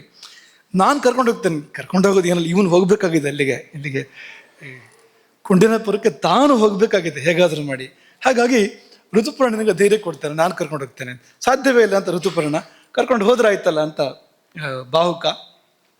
ಈಗ ಮುಂದಿನ ಕಥೆಗಳೆಲ್ಲ ಗೊತ್ತು. ಕುದುರೆಗಳನ್ನ ತಂದು ಕಟ್ಟಿದ. ಆ ಕುದುರೆ ನೋಡಿ ಋತುಪರ್ಣ ಹೇಳಿದ, ಇದು ಊರು ದಾಟೋದೇ ಕಷ್ಟ ಇದು ಅಂತ. ಕುಂಡಿನಾಪುರ ಆಮೇಲೆ ಅವನು ಋತುಪರ್ಣ ಒಳ್ಳೆ ಸರಿಯಾದ ಆಡ್ತಾನೆ ಅವನು ಅಂತ. ರಥ ಹೊತ್ತುತ್ತಾ ಇರೋ ಹಾಗೆ ಇದು ಬೀಳುತ್ತೆ ಕುದುರೆ. ಅದು ಎಲ್ಲ ಪಾಪ ತುಂಬ ಸಪೂರ ಕೃಷಿವಾಗಿದ್ವು ಕುದುರೆಗಳೆಲ್ಲ. ನೋಡಿದರೆ ಈಗ ಸಾಯಿತ್ತು ಆಗ ಸಾಯಿತ್ತು ಅನ್ನೋ ಥರ ಇದ್ವು ಅಂತೆ ಕುದುರೆಗಳು ಅಂತ. ಹಾಗಾಗಿ ಹಾಗಂದ್ರಂತೆ ಯಾರು ಋತುಪರ್ಣ. ನಾಳೆ ಹೇಳಿದಂತೆ ಅದೆಲ್ಲ ಯಾಕೆ ನಿಮಗೆ, ನೀವು ಕೂತ್ಕೊಳ್ಳಿ. ಅಲ್ಲಿ ಮಹಾಭಾರತ ವರ್ಣನೆ ಮಾಡುತ್ತೆ.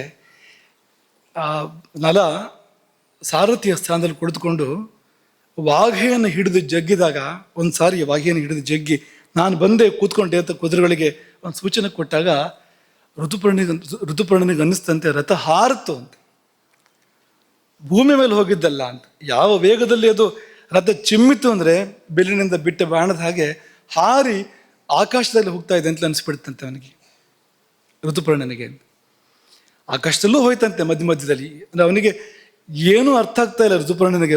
ಭೂಮಿ ಯಾವುದು, ಆಕಾಶ ಯಾವುದು, ನಾನು ಎಲ್ಲಿದ್ದೇನೆ, ಏನಾಗ್ತಾ ಇದೆ, ಯಾವುದು ವಿದರ್ಭ, ಯಾವುದು ಅಯೋಧ್ಯೆ, ಏನೂ ಗೊತ್ತಾಗ್ತಾ ಇಲ್ಲ. ಆ ರೀತಿಯಲ್ಲಿ ರಥ ಓಡಿತು.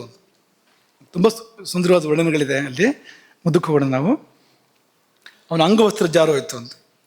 ಆ ಗಾಳಿ ರಭಸಕ್ಕೆ ಎದುರಿಂದ ಗಾಳಿ ಬರ್ತಾ ಇತ್ತಲ್ಲ, ಅಂಗವಸ್ತ್ರ ಹಾರೋಯ್ತು. ನಿಲ್ಸು ನಿಲ್ಸು ನಿಲ್ಸು ಅಂದ ಋತುಪರ್ಣ ರಥವನ್ನು. ಯಾಕೆ ಅಂತ ಕೇಳ್ದ ನಡ. ಅಂಗವಸ್ತ್ರ ಬಿದ್ದೋಗಿದೆ, ತಗೋಬೇಕು ನನಗೆ ಅದನ್ನ ಅಂತ.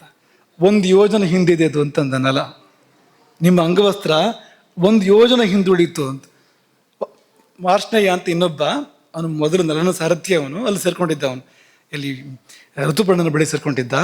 ಈ ವಾರ್ಷ್ಣೇಯ ಹೋಗಿ ಅಂಗವಸ್ತ್ರ ತರಬೇಕು, ಅದು ಋತುಪರ್ಣನ ಯೋಜನೆ. ತರೋಕ್ಕಾಗೋದಿಲ್ಲ, 1 ಯೋಜನೆ ನಡ್ಕೊಂಡು ಹೋಗ್ಬೇಕು. ಅವನು ನಡ್ಕೊಂಡು ಬರೋ ತನಕ ಆಗೋಗುತ್ತೆ ಸಮಯ. ಬಿಡಿ ಅಂಗವಸ್ತ್ರದ ಆಸೆ ಬಿಡಿ ಅಂತ ನಲ ಅಂತ. ಇಷ್ಟು ಅದ್ಭುತವಾಗಿರ್ತಕ್ಕಂಥ ರಥವೇಗ ಅದಾಗಿತ್ತು ಅಂತ. ಇದೆಲ್ಲ ಒಂದೊಂದು ಜಯವನ್ನು ತೋರಿಸುತ್ತೆ. ಇದೆಲ್ಲದೂ ಕೂಡ ನೀವು ಆಲೋಚನೆ ಮಾಡ್ತಾ ಹೋದರೆ ಗೊತ್ತಾಗತ್ತೆ ನಮಗೆ ಅದು. ಹಾಗಾಗಿ ಅಲ್ಲಿ ಮಧ್ಯೆ ಕಲಿ ವಿಮೋಚನೆ ಆಗತ್ತೆ. ಅಲ್ಲೊಂದು ಚಿಕ್ಕ ಕಥೆ ಬರುತ್ತೆ. ಅಲ್ಲಿ ಕಲಿಗೆ ತಡ್ಕೊಳ್ಳೋಕ್ಕೆ ಆಗಲಿಲ್ಲ ಇನ್ನು ಅಂತ. ದಮಯಂತಿ ಶಪಿಸಿದ್ಳು ಹಾಳಾಗಿ ಹೋಗುವಂಥ ಕಲಿಗೆ ನಲ ಬಿಟ್ಟು ಹೋದ್ಮೇಲೆ. ಈ ಕಾರ್ಕೋಟಕನ ವಿಷ ಬೇರೆ ಸುಡ್ತಾ ಇತ್ತು. ಹೊರಗೆ ಬಂದ, ಬೇರೆ ದಾರಿ ಇಲ್ಲದೆ ಹೊರಗೆ ಬಂದು ಕೈ ಮುಕ್ಕೊಂಡು ನಿಂತ್ಕೊಂಡಂತೆ ನಲನಿಗೆ. ಶಪಿಸ್ಬೇಕು ಅಂತ ನಲ ಮುಂದಾದಾಗ ಕೈಕಾಲಿಗೆ ಬಿದ್ದ ಕಲಿ, ದಯವಿಟ್ಟು ಶಪಿಸ್ಬೇಡ, ಈಗಲೇ ಆಗಿದೆ, ನನಗೆ ತಕ್ಕ ಶಾಸ್ತಿ ಆಗೋಗಿದೆ, ಇನ್ನು ಶಾಪ ಕೊಡಬೇಡ, ನಾನು ನಿನ್ನ ಹೆಸರನ್ನು ಉಳಿಸ್ತೇನೆ. ಕಲಿಯುಗದಲ್ಲಿ ಯಾರು ನಿನ್ನ ಹೆಸರನ್ನು ಹೇಳಿದ್ರು ಕೂಡ ಅವರಿಗೆ ಕಲಿಬಾಧೆ ಇರೋದಿಲ್ಲ. ಆ ಥರ ಮಾಡ್ತೇನೆ, ನನ್ನ ಕಾಲ ಬಂದಾಗ ನಾನು ತೀರಿಸ್ತೇನೆ, ಇದನ್ನು ದಯವಿಟ್ಟು ನನ್ನ ಬಿಟ್ಬಿಡು ಅಂತ ಶರಣಾದಾಗ, ಶರಣಾದವ್ರ ಮೇಲೆ ಆಯುಧ ಪ್ರಯೋಗ ಮಾಡೋದಿಲ್ಲ ಯಾರು, ಯಾವಾಗಲೂ ಕೂಡ ಶರಣಾಗತ ಉತ್ಸಲರು. ಅವನನ್ನು ಬಿಟ್ಬಿಟ್ಟಂತೆ ಕಲಿಯನ್ನು. ಹೀಗೆ ಕಲಿಯಿಂದ ವಿಮುಕ್ತನಾಗಿ ಋತುಪರ್ಣನಿಂದ ಅಕ್ಷ ಹೃದಯವನ್ನು, ಪಗಡೆಯಾಟದ ಗುಟ್ಟನ್ನು ಪಡ್ಕೊಂಡು, ಅದನ್ನು ಮತ್ತೊಂದು ಕಥೆ ಇದೆ ಅದಕ್ಕೆ, ಅಲ್ಲಿ ಗೊತ್ತಿರೋಂಥದ್ದೇ. ಕುಂಡಿನಾಪುರವನ್ನು ಪ್ರವೇಶ ಮಾಡಿದ ಅಂತ. ಸಾಯಂಕಾಲ ಕುಂಡಿನಾಪುರ ಪ್ರವೇಶ ಮಾಡಿದ ಅಂತ. ಬೆಳಗ್ಗೆ ಹೊರಟಿದ್ದು, ಸಾಯಂಕಾಲ ಕುಂಡಿನಾಪುರ ಪ್ರವೇಶ ಮಾಡ್ತಾನೆ. ಅದ್ರ ಮಧ್ಯದಲ್ಲಿ ಒಂದು ಅದು ಬೇರೆ ನಡೆದಿದೆಯಲ್ಲ, ಅವನಿಗೆ ಅವನಿಗೆ ಗಣಿತ ಚೆನ್ನಾಗಿತ್ತು ಋತುಪರ್ಣನದ್ದು. ಆ ಪಕ್ಕದಲ್ಲಿದ್ದ ಮರದಲ್ಲಿ ಇಂತಿಷ್ಟು ಎಲೆ ಇದೆ ಅಂತ ಹೇಳ್ತಾನೆ, ಇಂತಿಷ್ಟು ಹಣ್ಣಿದೆ, ಕೆಳಗೆ ಎಷ್ಟಿದೆ, ಮೇಲೆ ಎಷ್ಟಿದೆ, ಬಿದ್ದಿರೋದೆಷ್ಟು, ಮೇಲಿರೋದೆಷ್ಟು ಎಲ್ಲ ಲೆಕ್ಕ ಹೇಳ್ತಾನೆ ಯಾರು, ಋತುಪರ್ಣ. ಸುಳ್ಳು ಅಂತ ನಲನ ವಾದ, ಬಾಹುಕನ ವಾದ. ಕೊನೆಗೆ ಇಲ್ಲಪ್ಪ, ನಂಗೆ ಗೊತ್ತದು ಇಷ್ಟೆಷ್ಟೇ ಇರೋದು ಅಂತ, ಒಂದು ಕೊಂಬೆದ್ ಬೇಕಾದ್ರೆ ಎಣಿಸ್ಬೋದು ಅಂತ. ಇನ್ನು ಎಣ್ಸೋಕ್ಕೂ ಶುರು ಮಾಡಿಬಿಟ್ಟಂತೆ ನಲ. ಅಲ್ಲಿ ಸ್ವಯಂವರ ಮುಗಿದೋಗುತ್ತೆ ಅಂತ ಒಂದು ಯಾರದು ಋತುಪರ್ಣದ್ದು. ಮುಗಿದವ್ರು ನಾನು ಇದು ಎಣಿಸ್ತೇ ಬರೋದಿಲ್ಲ ಇದನ್ನು ಅಂತ. ನೀ ಹೇಳಿದ ಸತ್ಯವ ಸುಳ್ಳೆ ಪತ್ತೆ ಮಾಡಲೇಬೇಕು ನನಗೆ. ಅದಕ್ಕೊಂದಷ್ಟು ಸಮಯ ಹೋಗಿದೆ ಅಲ್ಲಿ. ಆ ಸಮಯದಲ್ಲಿ ವಿದ್ಯೆಗಳ ವಿನಿಮಯ ಆಗಿರುವಂಥದ್ದು. ಅವನಿಂದ ಗಣಿತವನ್ನು, ಅಕ್ಷಯವಿದ್ಯೆಯನ್ನು ಋತುಪರ್ಣನಿಂದ ಪಡ್ಕೊಳ್ತಾನೆ ನಲ. ಅವನಿಗೆ ಅಶ್ವಹೃದಯವನ್ನು ಮುಂದಕ್ಕೆ ಕೊಡ್ತಾನೆ. ಇದೆಲ್ಲ ಆಗಿ ಇದಿಷ್ಟು ಕಥೆಯ ಪೀಠಿಕೆಯನ್ನು ಹೇಳ್ತಾ ಇರುವಂಥದ್ದು. ವಿದರ್ಭಕ್ಕೆ ಅವನು ಯಾವಾಗ ಬಂದ ನಲ, ಋತುಪರ್ಣನನ್ನು ಕರ್ಕೊಂಡು ಇಡೀ ವಿದರ್ಭಕ್ಕೆ ಗೊತ್ತಾಯ್ತಂತೆ ಅವನು ಬಂದ ಅಂತ. ಹೇಗೆ ಗೊತ್ತಾಯ್ತು ಅಂದರೆ ವಿದಿಕ್ಕುಗಳು ರಥಘೋಷದಿಂದ ತುಂಬಿದವು ಅಂತ. ಆ ಘೋಷ ಬೇರೆ ಯಾರಿಗೂ ಇಲ್ಲ. ರಥಘೋಷ ಯಾವುದು ಬರ್ತಾ ಇತ್ತೋ, ನೇಮಿಯ ಗಡಗಡ ಶಬ್ದ ಬರುತ್ತಲ್ಲ ರಥ ಚಲಿಸುವಾಗ, ಆ ರಥಘೋಷ ನಲ ರಥ ಓಡಿಸಿದ್ರು ಮಾತ್ರ ಬರೋಂಥದ್ದು. ಇನ್ಯಾರೇ ರಥ ಓಡಿಸಿದ್ರು ಆ ಶಬ್ದ ಬರೋಕ್ಕೆ ಸಾಧ್ಯ ಇಲ್ಲ ಅಂತ. ಎಷ್ಟರ ಮಟ್ಟಿಗೆ ಅಂದರೆ ನಲನ ಕುದುರೆಗಳು ಕುಂಡನಾಪುರದಲ್ಲಿ ಇದ್ವಂತೆ. ನಲ ರಾಜ್ಯಭ್ರಷ್ಟ ಆದಮೇಲೆ ಪಾರ್ಶ್ನೇಯ ಅವನ ರಥವನ್ನು, ಕುದುರೆಗಳನ್ನು, ಮಕ್ಕಳನ್ನು ಕರ್ಕೊಂಡು ಬಂದಿದ್ದಲ್ಲ, ಕುದುರೆಗಳು ಅಲ್ಲಿದ್ವು, ಇಲ್ಲಿ ಕುಂಡನಾಪುರದಲ್ಲಿ. ಅವು ಕೆನೆದವು ಅಂತ. ನಮ್ಮ ಯಜಮಾನ ಬಂದ ಅಂತ. ಕೇವಲ ರಥಧ್ವನಿಯನ್ನು ಕೇಳಿ ಕುದುರೆಗಳು ಹರ್ಷದಿಂದ ಕೆನೆದವು ಅಂತ ಮಹಾಭಾರತ ವರ್ಣನೆ ಮಾಡುತ್ತೆ. ನಮ್ಮ ಸ್ವಾಮಿ ಬಂದ ಅಂತ ದಮಯಂತಿ ಕೇಳ್ತಾಳೆ, ನಲ ನಲ ಅಂತ. ಅವಳ ಮನಸ್ಸು ಪ್ರತಿಧ್ವನಿಸ್ತಾ ಇದೆ, ನಲನೇ ಬಂದಿದ್ದು ಹೌದು, ಯಾಕೆಂದ್ರೆ ರಥಘೋಷ ಇನ್ಯಾರೂ ಮಾಡೋಕ್ಕೆ ಸಾಧ್ಯ ಇಲ್ಲ ಆ ರೀತಿಯಲ್ಲಿ ಅಂತ. ಬರೀ ದಮಯಂತಿ ಮಾತ್ರ ಅಲ್ಲ, ಪ್ರಾಸಾದದ ನವಿಲುಗಳು, ಅರಮನೆಯ ನವಿಲುಗಳು, ಗಜಶಾಲೆಯ ಆನೆಗಳು, ಕುದುರೆಗಳು ಎಲ್ಲ ಕನಿತಾ ಇದ್ದಾವೆ, ಧ್ವನಿ ಮಾಡ್ತಾ ಇದ್ದಾವೆ, ಕುಣಿತಾ ಇದ್ದಾವೆ. ಯಾಕೆಂದ್ರೆ ಅವುಗಳಿಗೆಲ್ಲ ಗೊತ್ತಾಗ್ತಾ ಇದೆ. ಮನುಷ್ಯನಿಗೆ ಹೆಚ್ಚು ಪ್ರಾಣಿಗಳಿಗೆ ಆ ಶಕ್ತಿ ಇರುತ್ತೆ ನೋಡಿ, ಅವಕ್ಕೆಲ್ಲ ಗೊತ್ತಾಗ್ತಾ ಇದೆ. ಅವೆಲ್ಲ ಹರ್ಷೋದ್ಗಾರವನ್ನು ಮಾಡ್ತಾ ಇದ್ದಾವೆ.